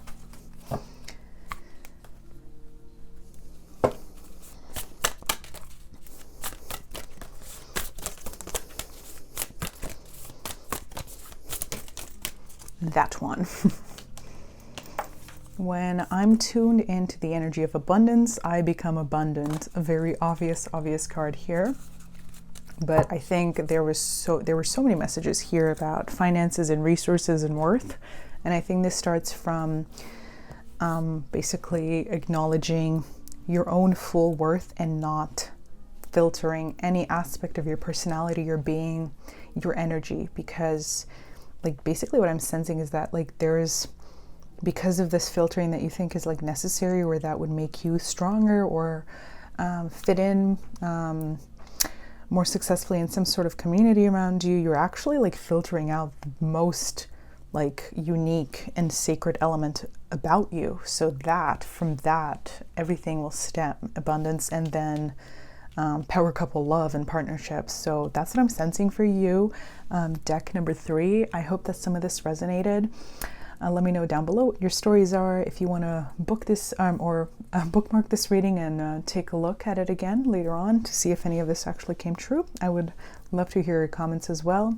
Do also let me know if you feel like it, if you want to hear any specific reading from me, if you want me to look into something specific. And I also have an Etsy for personal readings, which is linked to my YouTube page, so take a look at that if you feel like it. And otherwise, have a magical day, and I hope to see you back here some other time. Bye.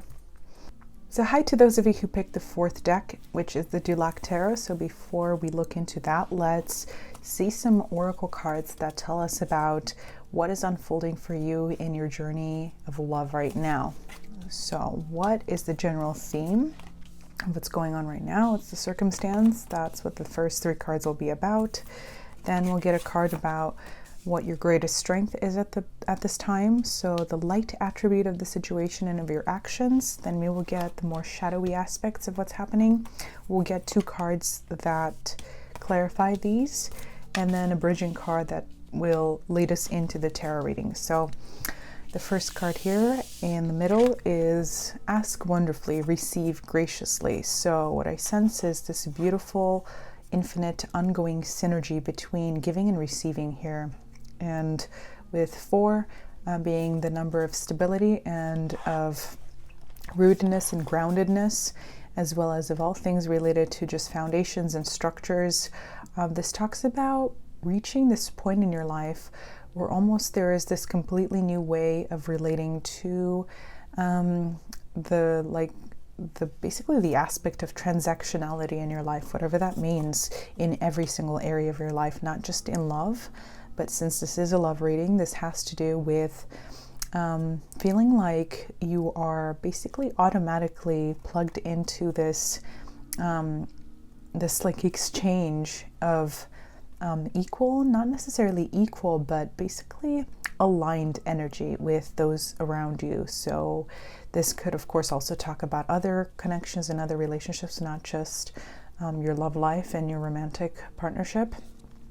But this is about embracing a new paradigm of connecting with others from a place where you don't necessarily ask, like it says here, for something to be given to you, like as though, you need some external thing being gifted to you, as though you don't have that available, but where basically you just are in this automatic exchange, but basically where you're in this automatic dynamic of easy and beautiful and surrendered and flowing exchange between you and anyone else who is really important around you.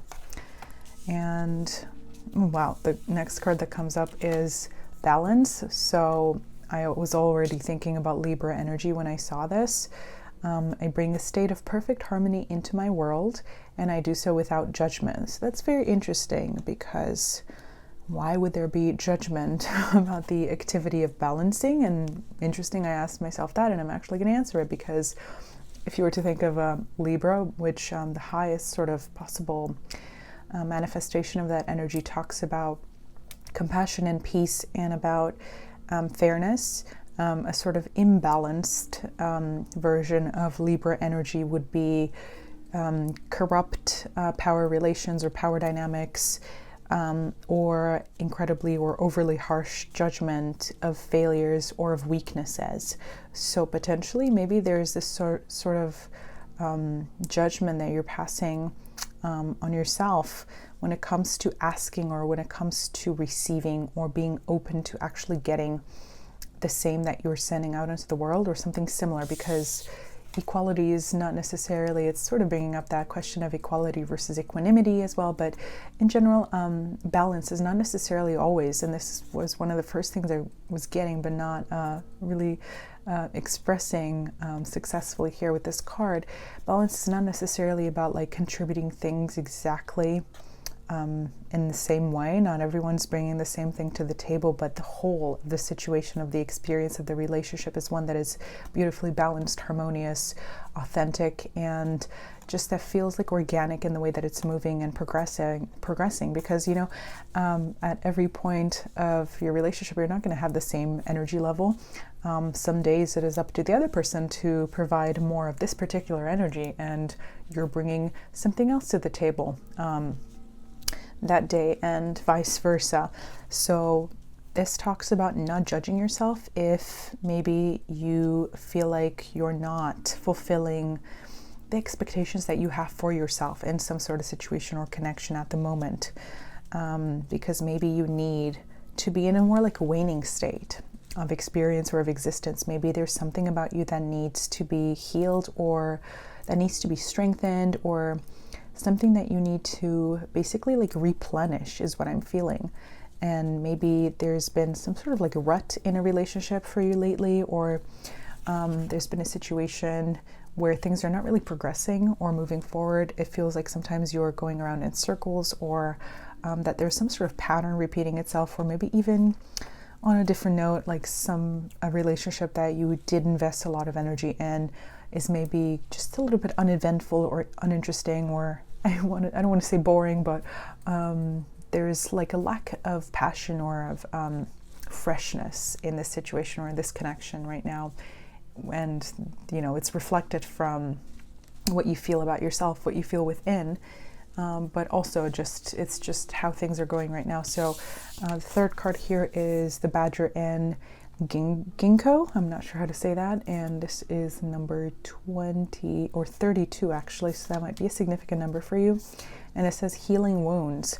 So maybe you're literally like recovering from something right now, like physically, and in other ways too, emotionally, but on that more physical level, maybe you're just in this. Another 4 here would be the 4 of Swords, which denotes literally just healing and being still for quite a while before you're able to do something else. It's, comes after the 3 of Swords, which is all about heartbreak and difficulty and being hurt. So it's that moment where you are, like, also reminds me of the 6th house in astrology, which is all about like the actions that you need to take in order to just get back to a normal and balanced way of life.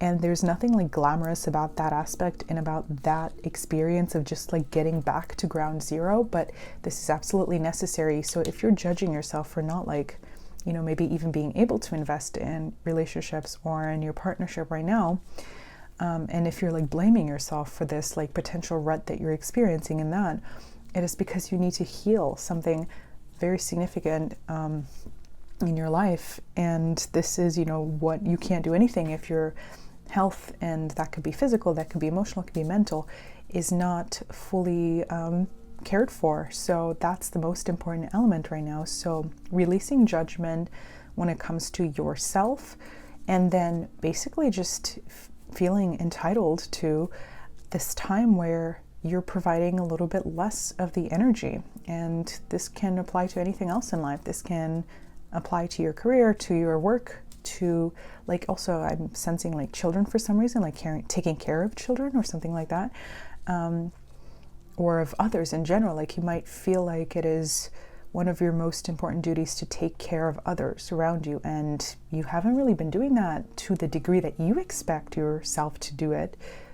But first of all, others don't expect that of you. And if they do, then they're actually expecting you to constantly fill their cup, and they're expecting you to provide all of this, exchange of energy when they're bringing nothing to the table, and they're the problem, not you. So potentially any toxic connections where people expect you to basically just like, freeloaders or anything like that, like energetically, emotionally, like materially, even when it comes to money, like anyone who is like basically like sitting around waiting for you to provide for them, except of course children, like that is obviously unspoken.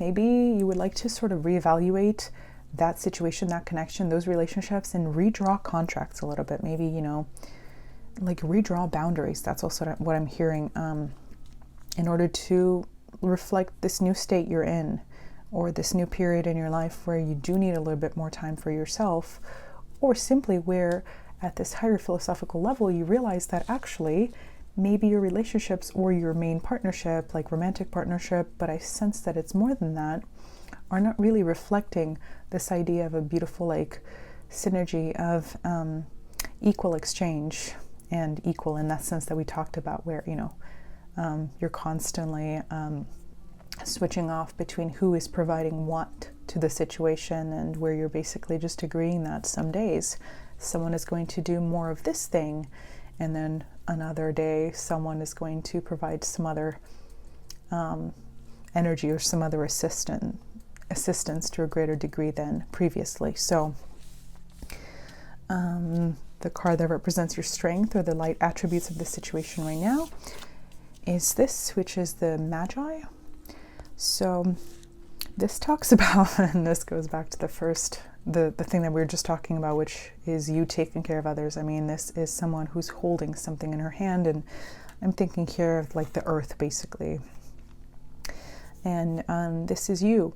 You are capable of taking on so much, on being just so like, taking on so much work, so many burdens, and feeling like it's totally normal to carry this load.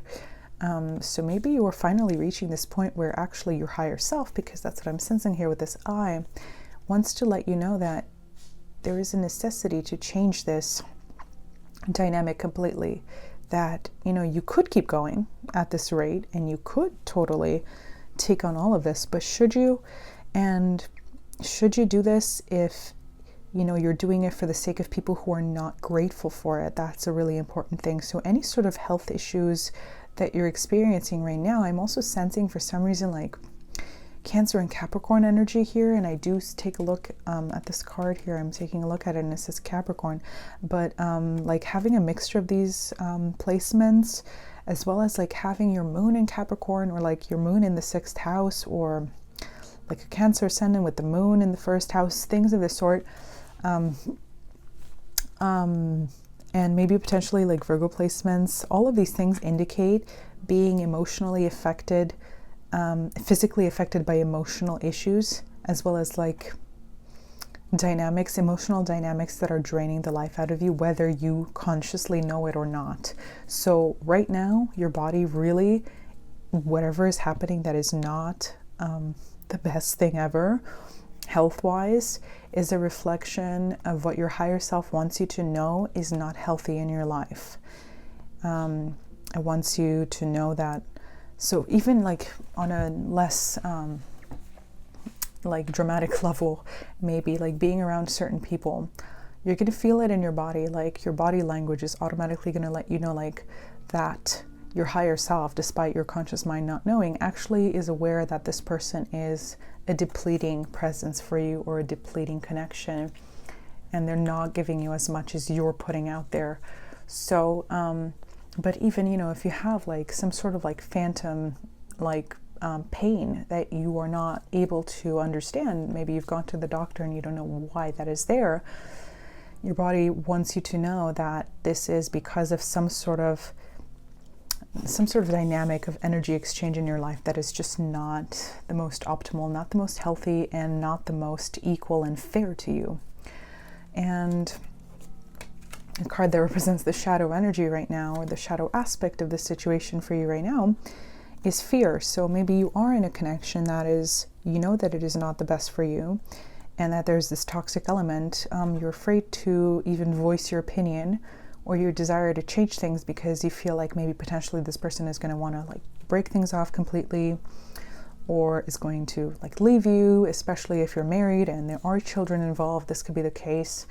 But you know, if this situation doesn't change, then you know, how much longer can you withstand taking on these burdens that are just literally not the norm? Like I feel like you're telling yourself like, oh, it's normal, you know, for someone of my role or of my identity, especially if there's, you know, you're a woman or a feminine energy. Like if you feel like it is your duty to do all these things, like to clean up after everyone in your family or in your household, and to work, you know, 24 hours a day, and to take care of children and all of these things, like especially if you're telling yourself things like that, like it's normal, like it is not normal.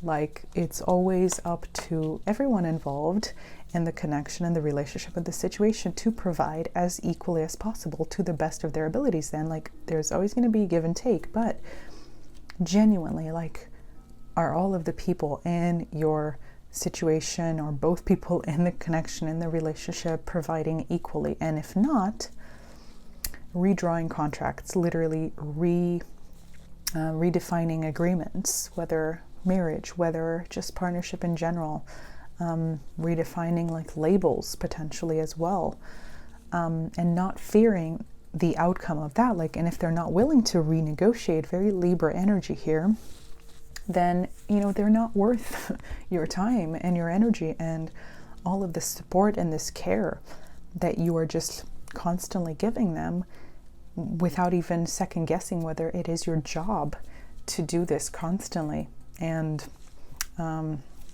repeatedly. So this card signifies like the thing that's going to take us into the tarot reading, and we'll look at the cards that clarify further the shadow and the dark aspects in just a second. The light and the shadow aspects, sorry. New moon in Capricorn, your hard work is paying off. Yes. But this is also making me think of the full moon in Capricorn card from the same deck, which talks about the end of a tough cycle and things changing up so that you no longer feel such heaviness and such, just burdensome energy. So if like a relationship has like maybe there was some difficult experience in the past with this connection, maybe there was some sort of betrayal, or maybe you did break up with this person and then came back together. Maybe you've worked really hard to communicate, so you're feeling like, how much harder do I have to work? Like, when are things going to be easier again? And this is telling you that voicing your opinions more strongly is not going to it's not going to make this more negative, this situation more negative. It's actually going to help along this process, and it's going to make the situation in the relationship feel less like hard work. And I know that there is definitely, I've sensed like a fear of like losing this person or some aspect of the situation.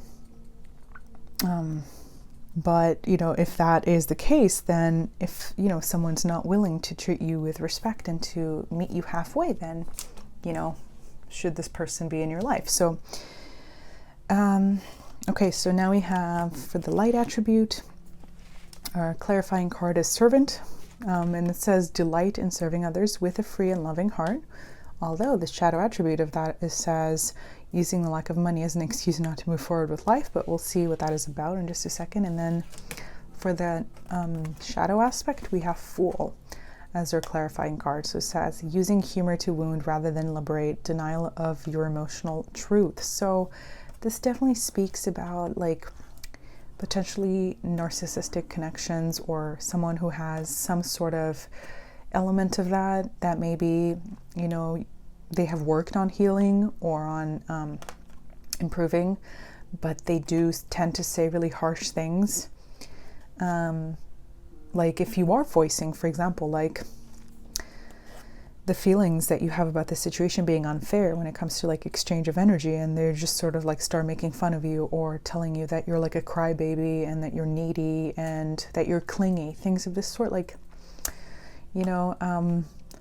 this has to do also with their own wounded, with the aspect of themselves that is also wounded, but for them it's something that they just haven't dealt with and they haven't healed. And I think for some reason it stems from something in their childhood, or something that they experienced with another like feminine figure, I'm feeling, and now they're perpetuating it. So if there's any of that happening, like, first of all, know that it's not about you, but at the same time, like, not allowing that to continue and to go on. So if you have been like, for some reason, I'm like thinking of like couples therapy, and you have maybe like thought that you worked out a lot of these things, but you're still afraid to like fully voice your feelings for fear of being called like a crybaby or like needy or things of the sort.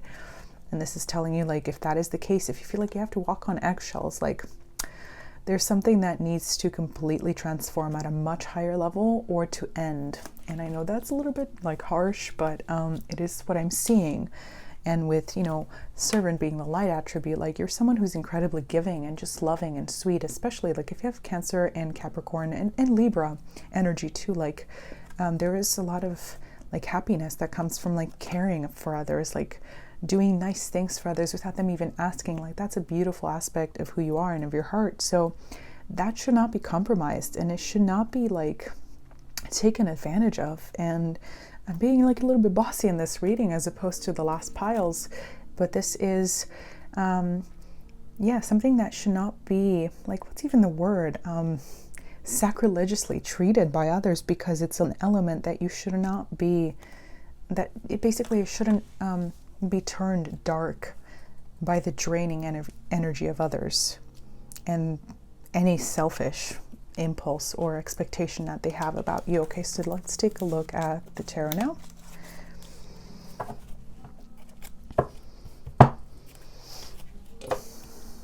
See more about this situation.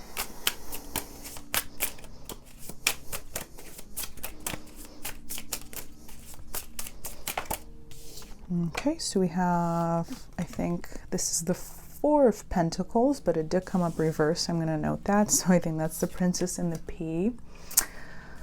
Sleeping on a bunch of mattresses. Interesting. Okay, we have the Eight of Wands. Not sure what is going on here. I don't know which story this is, but we're gonna go with it. This is the Empress.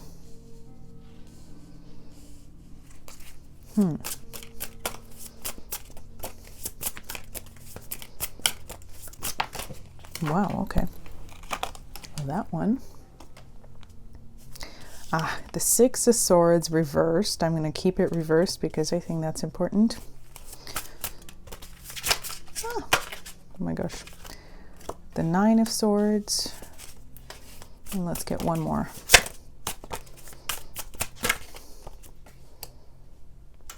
The Queen of Wands. I love to see that. And at the bottom we have the Two of Wands. Okay. So very specific and I think a pretty clear message and story coming up here. So with the Princess and the Pea, so the idea of sensitivity and being like a crybaby or needy or something like that came up, or being touchy, especially if you have like placements in Cancer, like a Cancer moon or something like that. I keep saying Cancer, Capricorn, and I just said a bunch of stuff about Libra. So yeah, let me know if any of those apply to you. So what I'm really getting here is that, especially with these two cards combined, and you know, you see the moonlight imagery here and these angels coming up as sort of like messengers, because the Eight of Wands is all about like messages and information coming in. It's almost like with this P here, you can't sleep at night. Like there's something that you're either not fully acknowledging or that you're not ready to really voice yet or to conclude about this circumstance, this relationship that we've been talking about here. And despite, you know, perhaps like things are in a period where at the surface level it feels like it's fine, like things have improved, like you have worked on this very hard, you have worked on this relationship very hard, you've maybe, you know, gone to counseling together, or you have maybe addressed different styles of communication, different types of love languages, things of this sort, but there's still something like uneasy, like eerie about it. Like there's something that just doesn't feel right about this connection. Like, and you know, maybe it's like microaggressions. It's like things that someone else, that the other person says that like signify this much deeper reality that you're totally sensing, that means that would basically like make what they're doing or saying completely meaningless, because what there is beneath it is something that totally disproves what they're trying really hard to like convince you of, is what I'm feeling. And it's not like you're being sensitive or touchy or like imagining things. Like it's literally like your spirit guides too and your intuition are telling you that there's something off about this, that's despite like the hard work, despite like you know, trying to overlook these signs, these signals that talk about something just not being quite right.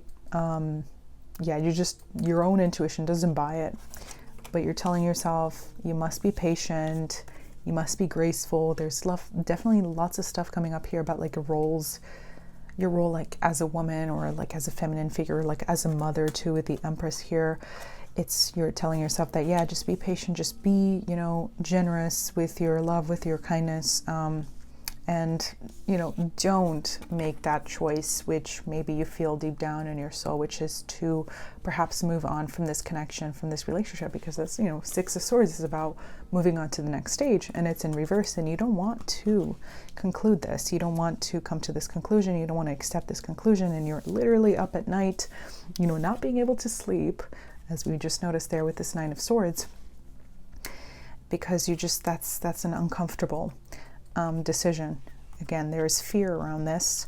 There's fear that if you voice your true desires, you're going to experience denial, which then forces you into making this decision of, you know, should you like compromise your own self-respect and your own happiness in order to be in this connection, or should you just like end things? So with the Queen of Wands here coming up, this is literally talking about what is best for you. It's about, you know, there's only one life, and as far as you know right now. You might have multiple lives, but you're not going to remember it most likely. And you have to be happy throughout it. You have to tend to your own passions, to your own creative endeavors, to the thing that makes your soul sing.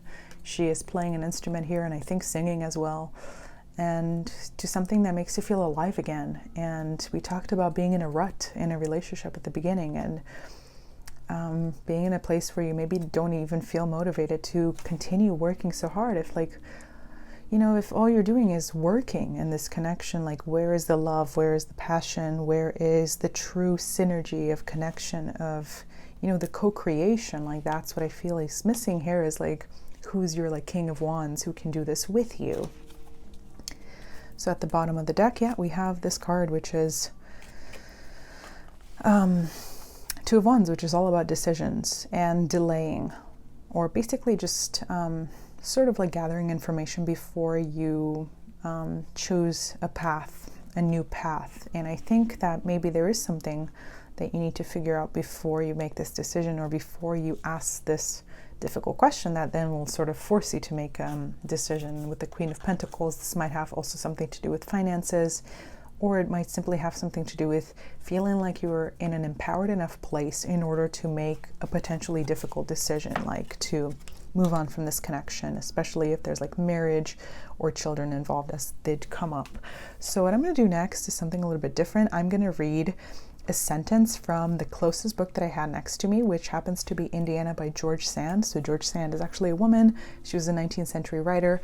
So look her up if you feel like it. Anyway, so I'm just going to open the book to a random place and read the first sentence that comes up. Okay, where that draws my attention basically.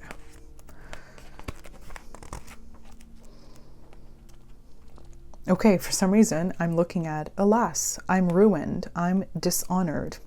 Perhaps I'll be dismissed. I'm going to give life to a being who will be even more unfortunate than me, and no one will pity me. Everyone will feel entitled to trample on me.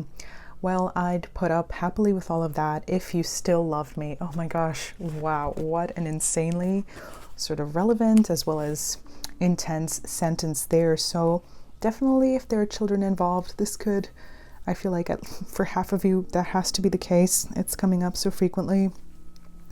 But there is no situation that is completely dishonoring to you. There's nothing that is unsolvable. There is nothing that forces you to stay in a toxic connection, whether this has to do with finances, with children, whether this has to do with like potentially like a third party being involved, and some sort of like secret that has to do with like a child.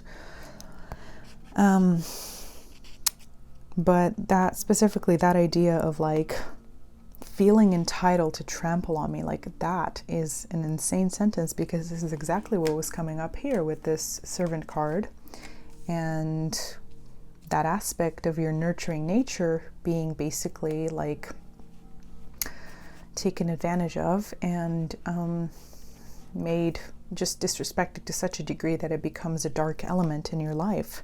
So there is no degree of another person telling you that they love you if they are literally trampling on you and your boundaries and disrespecting the demands, not even the demands, but just the normal like requirements that you would have of them as like another person in the connection, in the relationship.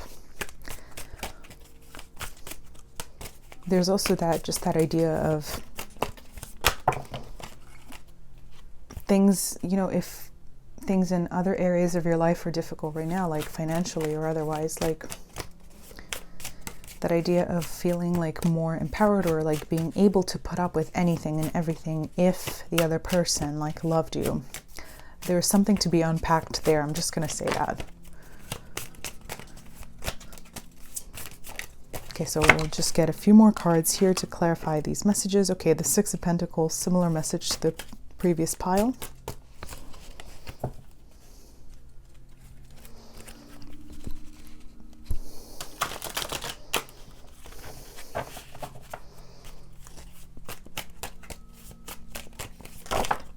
Wow, okay.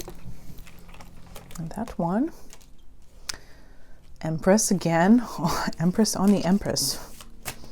And she is pregnant there, so there's definitely some pregnancy involved here, potentially, because the Empress is usually pregnant. So 5 of Cups, disappointment, sadness, regret about something. Also, in the current circumstances, if there is, you know, I'm sorry, trigger warning, but something about an unwanted pregnancy that might be coming up here. So, and 4 of Cups here. So not knowing what to do. Literally, this is this, you know, feeling like you have no choice, like you're in such a dire situation with something. So this devil figure here is handing out coins to a girl, and the other one is signing what I assume to be signing off on her soul.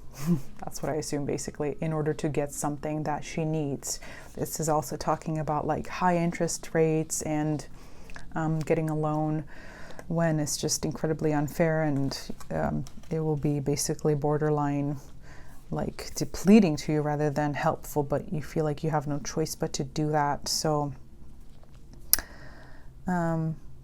this card here with the Empress coming up again, this is talking about, it's telling you that you have a lot more power than you think you do, and there's just a lot more that you can simply expect is going to be available to you, even if it feels like illogical, and even if it feels like it's the end of the road for you somehow or something like that, or if like things are unavailable to you. Like, this is telling you that that is not the case.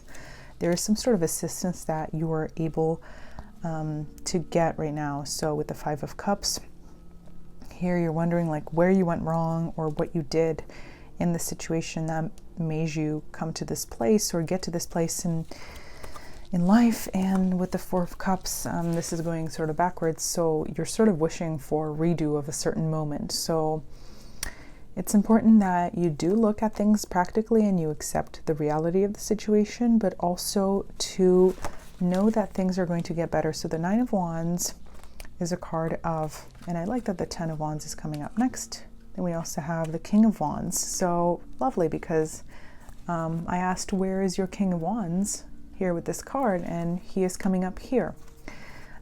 So 9 of Wands is a card of like holding your ground, even though things are really difficult, they're really harsh. It's a card that signifies, like, we talked so much about hard work and about like, you know, investing so much in a structure or in a situation or in a relationship. Like here, you know, that you feel like you're not ready to let go because all of that would have been for no reason. It would have been complete waste. But this is telling you, go to the next level, go to the 10 of Wands and completely release this situation, turn this upside down. And at that point, it's going to make you, like, if you just hold on a little bit longer just to see how things progress, and if there's any sort of like offer or external assistance from a different place than you're expected or that you're used to coming in, it's going to basically allow you the freedom to just release all these wands, all these burdens, all of these responsibilities that make you feel like it's up to you to take care of everyone else, to support everyone else, basically. And I feel like this has to do with someone else, like another figure coming in and offering some sort of assistance as well as true partnership. So yeah, and you might kind of be able to attract this, or to make this happen through some sort of like meditation, because the Queen of Cups is all about like psychic scrying and divination. So try to, like, I don't know, it's a weird sort of message, but try to meditate on like what the solution would be if someone were to come and help you, or if you were to have like potentially a very healing type of connection or relationship that would be, you know, anything but what this one was. What would that look like? And that is going to sort of give you the key and put you in the right energy that is just much, you know, more positive, that it will start attracting these other opportunities and what feel like missed opportunities returning to you, where you don't have to feel so disappointed or so just like, I don't know, dejected about something that happened in the past that you feel is unsolvable, or yeah, like something that has absolutely no solution. Okay, so first one came up is major life change from these final cards that we're going to pull from here. So time is right for major life changes, as a new lifestyle or location brings great joy and a trouble-free existence. So yeah, something has definitely got to give in, whatever's going on here, even if this means, okay, and signs, even if this means basically putting all of the truth out on the table, no matter what the risk is, emotionally or otherwise, whether this is like revealing a secret or revealing your true feelings to someone who does not seem to be aware of them, despite, you know, what might happen, which is, you know, on a more positive note, like redrawing contracts and boundaries, or on the other side, basically realizing that there can be no negotiation and then going your separate ways. So that could be indicated there by that major life change, or just basically something to do with finances, or like a house or career, like literally moving jobs, moving across the country, something like this that would then bring much better opportunities with it. And then we have signs. Your future positive direction will reveal itself. Any doubts and confusions will soon disappear. So I feel like a lot of this incredible anxiety as well as fear is going to start to be alleviated once you get just more concrete messages and signs from your guides, as well as just literal signs happening in the physical that are showing you a new direction where you don't have to sign your soul away and where you're getting what is due. Interesting, because this is also like a Six of Pentacles kind of imagery here. So let's see, we'll get just one final mantra card here.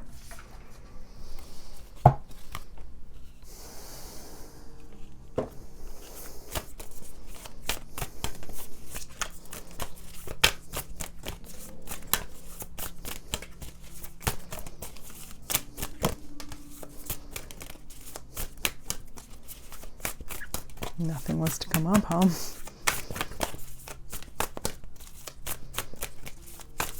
Wow. Okay, finally. Oh, how nice. We got no cards that had to do with love from this deck in the past readings, but finally we have one. So I heal the habit of fear and I embrace the habit of love. So I think that's a perfect summary for what we've been talking about here. And yeah, basically like fearing that you won't receive or you won't maintain some sort of relationship, and therefore love paradoxically depletes you of the experience of true fulfillment in love. So coming at it the other way, how can you turn fear into love? First of all, for yourself from within, so then all of your relationships follow this beautiful path of exchange, of synergetic co-creative exchange that is equal and compatible and just loving and kind, rather than straining, where you feel like you constantly have to work rather than just, you know, enjoy your life together. So that's what I'm sensing for you, deck number 4. I hope that some of this resonated. I would love to hear your thoughts, feelings, comments down below. If you want to bookmark this reading and maybe take a look at it later to see if any of this came true, yeah, I would love to also hear your thoughts about that. And let me know if you have any sort of hopes for readings that I may put up. So if you want to hear a specific type of reading, let me know if you feel like it. I also have an Etsy for personal readings linked in my YouTube account, so take a look at that. Otherwise, I hope you have a magical day and hope to see you here some other time. Bye. So hi to everyone who picked the 5th deck, which is the Shadowscapes Tarot. So before we take a look at that, let's look at some oracle cards that will tell us about the overarching theme of the story that is unfolding for you right now in love on this check-in reading. So the first 3 cards will talk about the overarching theme of what this is about. Then we'll get a card for the element that is most positive right now in this situation, the light element. Then we'll look at the shadow element, or the area or situation in this journey of love that needs a little bit of adjustment. And then we'll look at the bridging energy into the tarot reading. And I also have a couple of cards that clarify the light and dark element here. So without further ado, let's get started with this card in the middle. So this says, deliver your greatest gift to the world. Very simple, very sort of obvious message there. And we have a 10, and this for some reason reminds me a little bit of the 10 of Cups, as well as of, I think it says, interesting, there's a little note on this card that says, to me.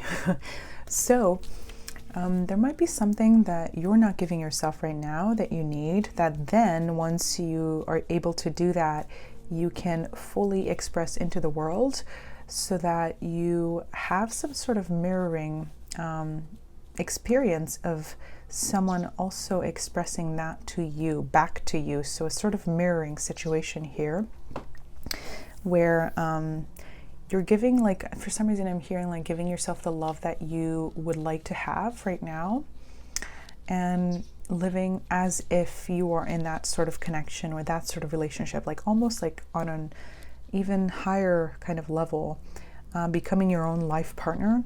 If that is not the case for you right now, at least for some of you it might not be, although for others I do sense that there is a partner involved, some sort of connection, or at least some sort of developing connection that is getting more defined or more serious or more rooted or grounded. But there's this sort of need to act according to a higher timeline, and that's a sort of a weirder channeled message, as though you are in the place that you would like to be in right now, in order to sort of attract that from yourself. And more weird channel messages, almost like communicating with your future self, in order to be able to find the tools necessary to channel that part of yourself, or those gifts or those talents, those skills that are capable of providing the kind of resources that you need in order to make something happen, whether that is deepening this bond in this relationship, or creating a sort of business, or engaging in some sort of creative activity that is going to gain you some sort of recognition for your true self, for your true abilities, for your true talents. And then so that you're in this place, you get to this place where you feel so good about yourself, so abundant, so beautiful, so amazing, so just like basically like you're thriving to a degree where just your energetic level is so heightened and so gleaming, so beautiful, so sparkly, that the people you also attract into your life are aligned with that energy. So it's such a beautiful message, and I feel like there's some sort of like celebration happening around you, like some sort of like graduation, some sort of like milestone, not like an external kind of milestone necessarily, but you've reached some sort of like pinnacle moment, like you've proven to yourself that you can do something, that you're really good at something. Like maybe you've also like perfected a skill or mastered some sort of talent that maybe you've worked on for a very long time, and finally it's almost like you see the results of like a decades worth of work, or like even longer than that, at the very least like 10 months, but I sense it's longer than that. And now you're sort of just able to just ride the wave and enjoy things as they come, and know that now your only task is to just enjoy the fruits of your own labor, and to really delve even deeper into the pleasant and beautiful aspects of this creative process, and of this like work routine that you have set up for yourself, which is so beautiful, because I feel like for a lot of you, like you've worked really hard to align like purpose to work, or to your job, or to channel more of your inner creative energy and of your true inner essence into whatever work you're doing right now. So it's a really big, like, yeah, just a big personal spiritual milestone that I do want to congratulate you on, because it feels very significant and is very, like, most of you here are very advanced people at the soul level. So just really congrats on all of the things that you've already accomplished. And it feels like almost like you should do something to celebrate it, like get yourself something, like to commemorate this moment, like get yourself a little tiny gift. This is not about other people. This reading is starting off as something that's not necessarily disconnected from love, but it's just, this is a very unique message, and this happened for one other pile, but in a very different way. So this is all about you right now. And I feel like maybe you've even stopped thinking about love or relationships or romantic connections in the recent past, because potentially there was something that happened in the past, in a connection that broke your trust, or that where you felt betrayed. And to some degree, like, you started off this process potentially of like working on your greatest skills or talents, or of deepening your investment in whatever you've been working on, or refining here, as a sort of like a revenge kind of endeavor, or maybe in order to prove, not even to the other person, but to yourself, that you can be happy, that you can thrive, that you can be successful despite what happened. And sometimes, especially if you have a lot of fire in your chart, but I do sense that there's a lot of water here too, especially if you have both, like fire and water combined. Sometimes, like, things that happen to fiery individuals of this kind that are less than positive, or where they feel betrayed or disrespected, like, actually really fire them up to plug even more deeply into their purpose. So I think I saw a meme the other day that was like something about like Aries. Oh yeah, you cheated on me? Okay, fine. I'm gonna now get a PhD or something like that. Or like, oh, you want to steal from me? Now I'm going to, become a millionaire, or things of this sort. So what maybe started off as like proving something to yourself, that maybe came from this place where you felt like wounded and not whole in yourself, like someone took a piece away from you, your whole being, your soul, which is of course not possible, but sometimes certain experiences feel truly like they deplete you of life force and of energy like that.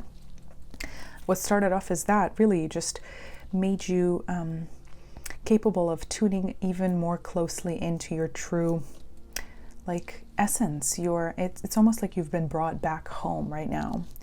And there's this beautiful sense of like self-recognition and just coming back to your core self. So a beautiful like process of healing has been completed for you, absolutely. And you might get some sort of like outburst of like, I wish you could all see me now, like where I've where I've come from and where I am now, to see that I never needed you, or things of this sort. And maybe you're planning your like like a words, like what is it called, like an acceptance speech, and you're like, and to all the haters, this is the message that I have, or something like that. And that's fine, and you can afford to think that way and to feel this way. But at the end of the day, if it truly won't even matter, and this whole situation will really feel like it's completely in the past. So if there are any sort of lingering flare-ups of that sort of energy, of like a revenge kind of fantasy, just know that it's fine, and there's nothing you should worry about, and maybe even have fun with it. But this is really at a deeper level about your own trust in self. So it's obvious that you felt like that was betrayed in the past, and like there was something there, like the most loving and pure and innocent element of you was somehow attacked or hurt or depleted through this experience. And you truly just second guessed whether your intuition was correct at all, and whether you were able to even trust yourself at all after that point. Like if you were capable of erring that badly when it comes to passing judgment on someone else, or on their just potential to be trusted, or to be a powerful or just positive connection in your life, or an empowering one rather than a depleting one, then gosh, is your intuition ever going to be correct? Or should you have to second guess every single thing, every intuitive nudge that you have? So this entire process of becoming successful and re-empowered again is one that is meant to connect you deeper to your sense of trust, and to that more watery energy as well, which basically gives enough room also to a very beautiful and natural ability that you have, which is to be compassionate and loving and kind and sweet, and just just like that, to have that like childlike innocence and generosity of heart. And here with The quail and gooseberry, anticipation. It's almost like you're kind of waiting here. You're almost like, I feel like 999 might be a number you're seeing, or some sort of number that signifies like completion. 9 is the most obvious, but there can be other signs as well. It's almost like at this 11th hour, and I'm looking here, I think it's 2, but at the same time I can look at it as being 11, and you could be seeing 11 too. It's almost like you're looking back a little bit, like at this point, right before your final completion, before your final locking into this new stage of your life. You're looking in to see, like, are any of these people in the past that I did invest in, who were really there for me? Is this person in the past who betrayed me, that I gave my whole heart to, but then who crushed it and, broke it? Are they coming in at this 11th hour? Or, because there's that phrase of like, release something and let it go, and if it comes back to you, it was always yours. So you're almost like watching out to see if it truly was yours. Is it coming back or not? So there is a sort of like moment of like a 3 of Wands kind of situation here before the 4 of Wands, which is the full locking into this new foundation, this new paradigm, this feeling of abundance. And the 4 of Wands is all about like, there's a wedding arch on that card, and there's a couple there celebrating. So celebrations, it's almost like that final anticipation moment before you accept the award, before you simply just lock into that, this beautiful milestone that you've accomplished, and just let that be like a beautiful like monument on the timeline of your life, I'm feeling. So compassion as your light element here, as your greatest strength at the moment. Also, I hear looking back at yourself with compassion throughout these earlier stages of your life, and not judging yourself for being like naive or anything like that. And I think because you're so wise at the soul level, you know that there's nothing you could have done. Like, you just acted from a place of love and openness and honesty, and whatever happened was not because of something you did wrong. It was simply a lesson that was meant for you to learn, potentially in a premature sort of way, in a way that felt like it was, like you were given like an intense like PhD level seminar when you were still in like grade school. But because of that, your soul path was accelerated to an incredibly high level, where now you have all of these achievements to look at in the past, and to sort of like wonder about, and to just feel really proud about. Like, I love how this gift here says to me. I love that. That's great. Anyway, so compassion. Now it's maybe time a little bit to get back to this element, and it starts with giving a lot of that, not just like fears, like self-protectiveness to yourself, but also more of that like gentle, nurturing love that maybe you felt you had to put aside, to place aside, because maybe you've blamed that energy within you for being the source of your misery, because that's what you channeled when you were, betrayed by this person in the past who took advantage of that, or who treated you as though you were some sort of fool or some sort of naive person, when in reality you had this incredibly sacred gift of unconditional love to give.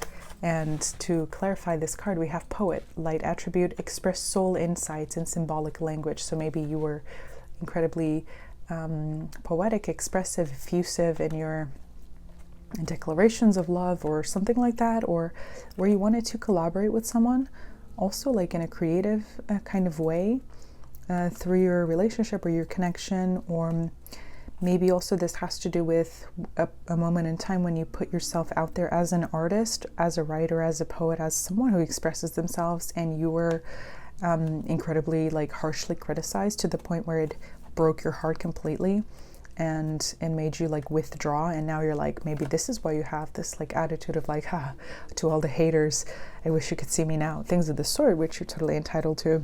I see this as a mostly fire chart myself with some water. So anyway, and now the lighter attribute is collaborate. The shadow attribute is signified by collaborate here on this card, which has to do with now feeling like you have to basically shut yourself off completely from any sort of connection with others. It's almost like you want to be incredibly extreme in the way that you fit into a community or some sort of larger whole. And it's almost like, yeah, you feel like you don't see a way where this could happen again. You're like, now I'm going to just have to be a lone wolf for the rest of my life because no one can match me, no one can co-create with me, no one can come from the same sort of place and join me in this powerful, like, creativity as well as way of being, as well as way of relating, because no one has the same level of love and compassion and pure unconditional love that I do, to the point where no one is worthy of seeing that side of me, and no one is worthy, therefore, of joining into my own celebrations. This is very specific stuff that I'm getting, but I'm just getting all of this. And this is telling you that there are definitely, and I know you know this at the higher level because you're very wise, of course there are others like you out there, and you know this, and it's telling you to have faith in your dreams, and in that hope that maybe you had in a way more unfiltered way in the past, which is to connect with others like yourself. And this shadow attribute here is further clarified by this card here, using power for self-aggrandizement. Oh my gosh, and I think this literally has to do with you. Like thinking back to this situation, this experience, this connection in the past where like you've basically felt taken advantage of by someone in an unfair or unequal power dynamic, who was maybe like drawing from your energy in order to like make themselves feel better, or to basically like you thought they were doing something else or expressing something else, and they were actually just, you know, kind of boosting their own ego through their connection with you. I'm also getting like, this is very related to this poet card here. This is very specific, weird connection I'm creating here, but like Sorrows of the Young Werther energy. Go to take a look at that if you're interested, and I will have more literature in this reading. Yay, you. Anyway, which is a story about someone, a youth, a boy who's incredibly romantic and effusive in his expressions of poetry and love. But this is almost like, I'm thinking of this because of the colors that are here. Yellow breeches were his costume, as well as a blue jacket, so the yellow, the flowers blending in. Anyway, not important. I'm rambling, but this is someone who's like assuming that position in a potentially manipulative way, and who's maybe mirroring your own expressive language in order to get something from you, or to get some sort of attention from you that boosts their own ego. So very specific stuff, but this is why you no longer like want to collaborate with others. Potentially you don't want to open up that side of yourself, specifically if there's anything in your life that has to do with like art, expression, or writing, where it's like never again and am I collaborating with other artists or with other people who like perform a certain way and basically like want to convince others or me that they're expressive or creative or unique, but in reality they're just, all of that energy is like based in ego and in a desire to see their power reflected in the praise of others when they themselves don't feel powerful and they themselves don't have a good opinion about their abilities, their talents, their worth, their craft. So very sort of specific messages. I would be 100% surprised if no one here was a Leo. Someone has to be a Leo here. Six of Swords. You are moving on finally from this situation, this connection in the past that made you feel so disrespected, so depleted, that made you feel like, yeah, like someone who wanted to make you feel smaller, or who wanted to thrive off of your light when it was not theirs. The High Priestess in reverse. I should show you these cards properly.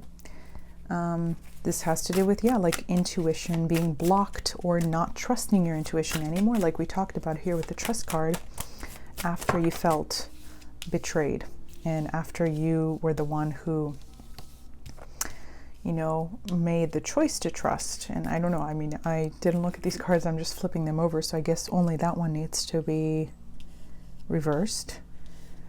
Interesting. Two of Wands, the Lovers, and then King of Pentacles. Let's get one more. that one. Okay, and then Four of Wands, beautiful. We talked about the Four of Wands coming up after this sort of like Three of Wands-y energy here.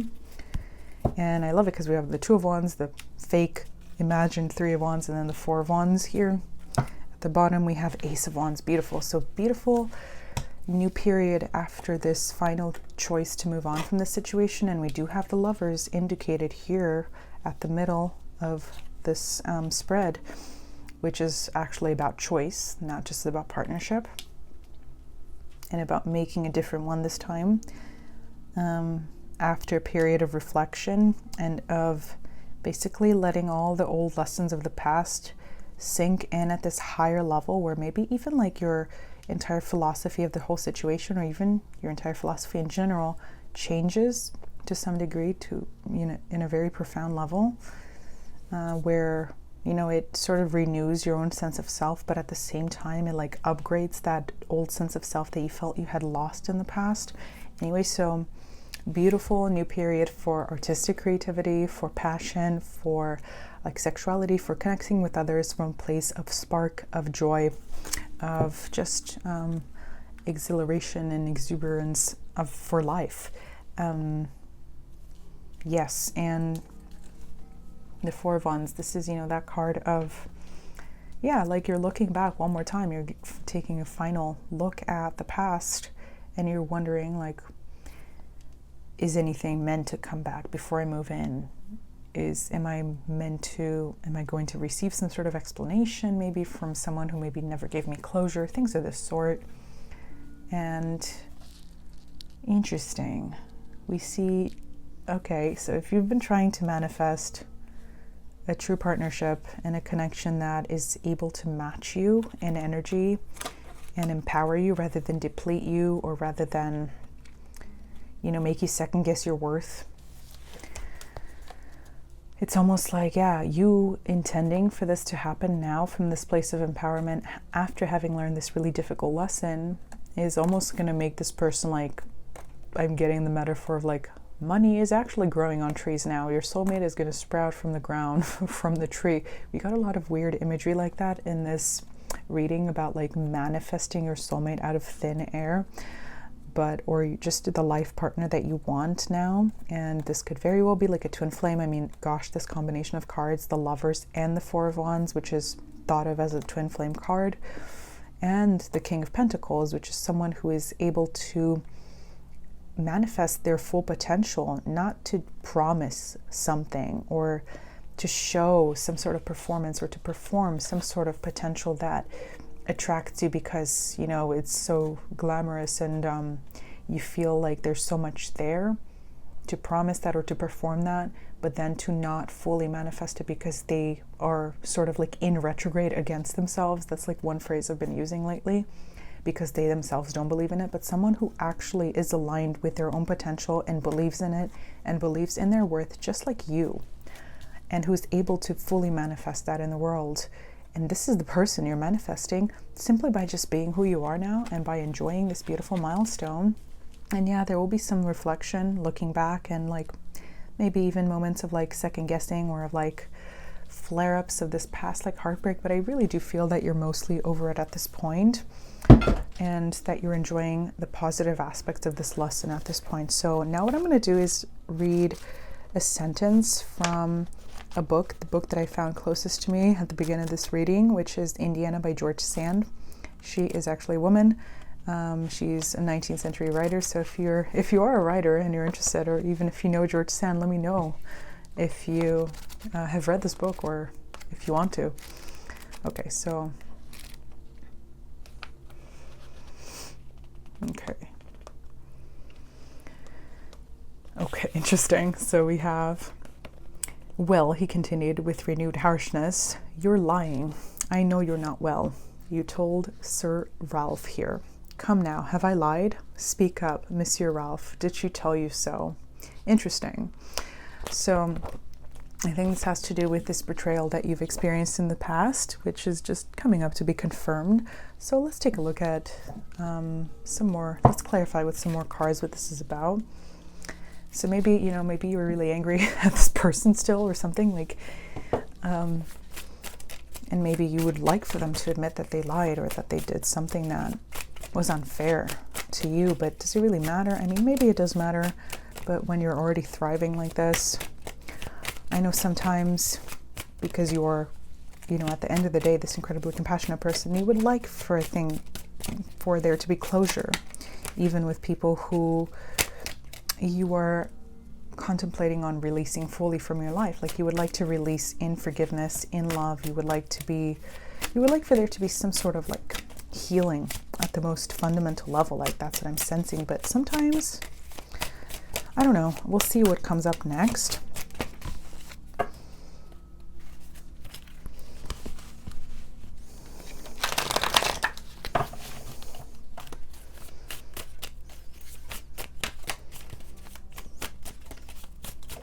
Anything else that we need to know? Okay.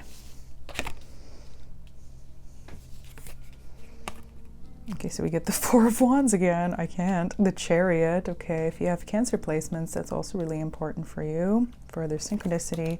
Then we also have the Fool. Oh, how beautiful and amazing. So, wow.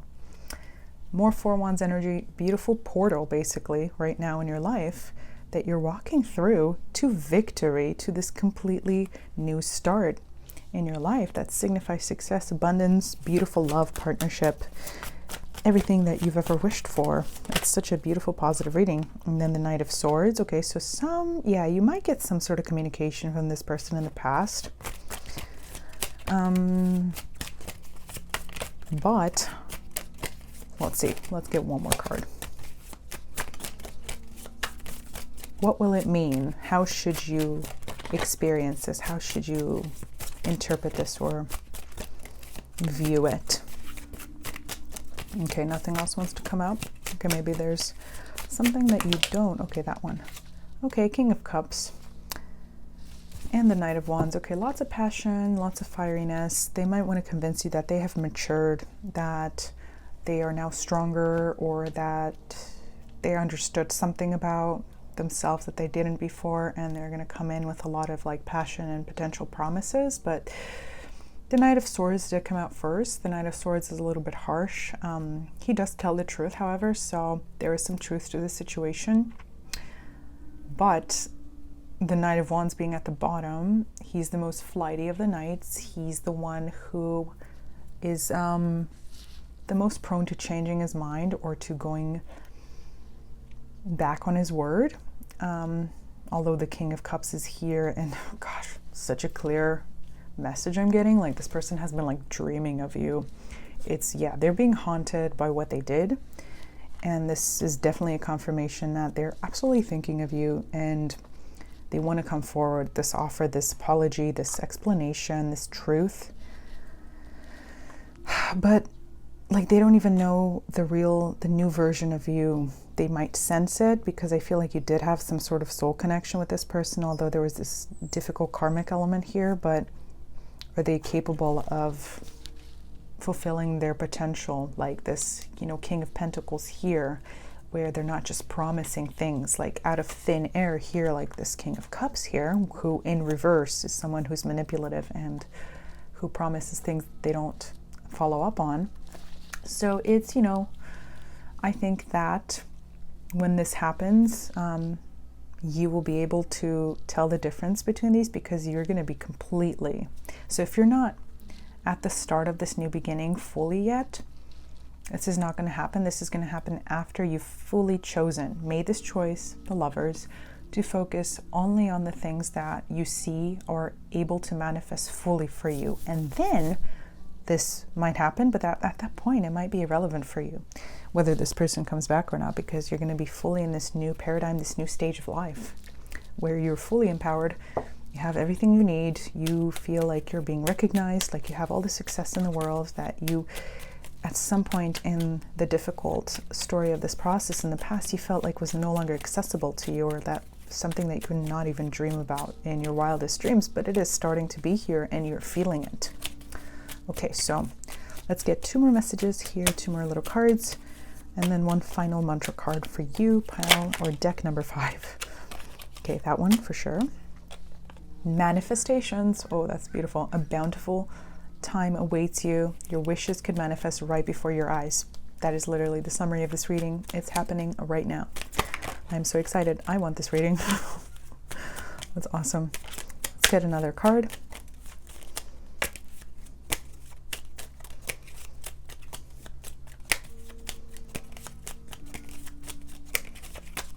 That one.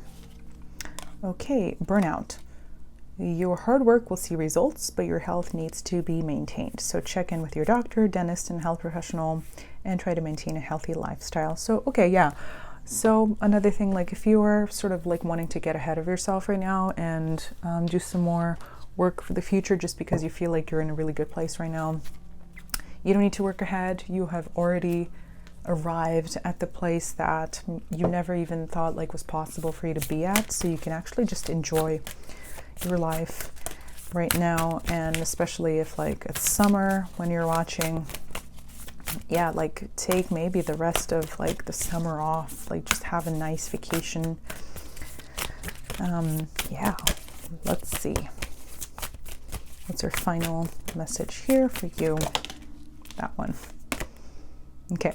When I introduce joy to a situation, I change the vibrational frequency of what's happening around me. And I think that this is what you've already started doing, and you can see the results. So anything in your life that also needs some of this, including, you know, maybe this connection that you are still like wondering about a little bit, like this is the solution. And you already see how powerful it was for you. And if this process isn't complete for you, if this is sort of like that message from your future self, because that came up in the beginning, just know that if you pick this pile is for you for sure. So it's like a check-in point from your future self on your journey of love right now. So that's what I see for you, deck number 5. I hope that some of this resonated. I would love to hear your comments down below. Maybe if you want to like bookmark this reading and see if any of this like comes true, that would be awesome. Let me know if you want to hear any specific type of reading. I'll be posting more over the summer if you're watching now, of course. And then yeah, I also have an Etsy for personal readings if you're interested in that. It's linked on my YouTube channel. Otherwise, have a magical day, and I hope to see you back here some other time. Bye.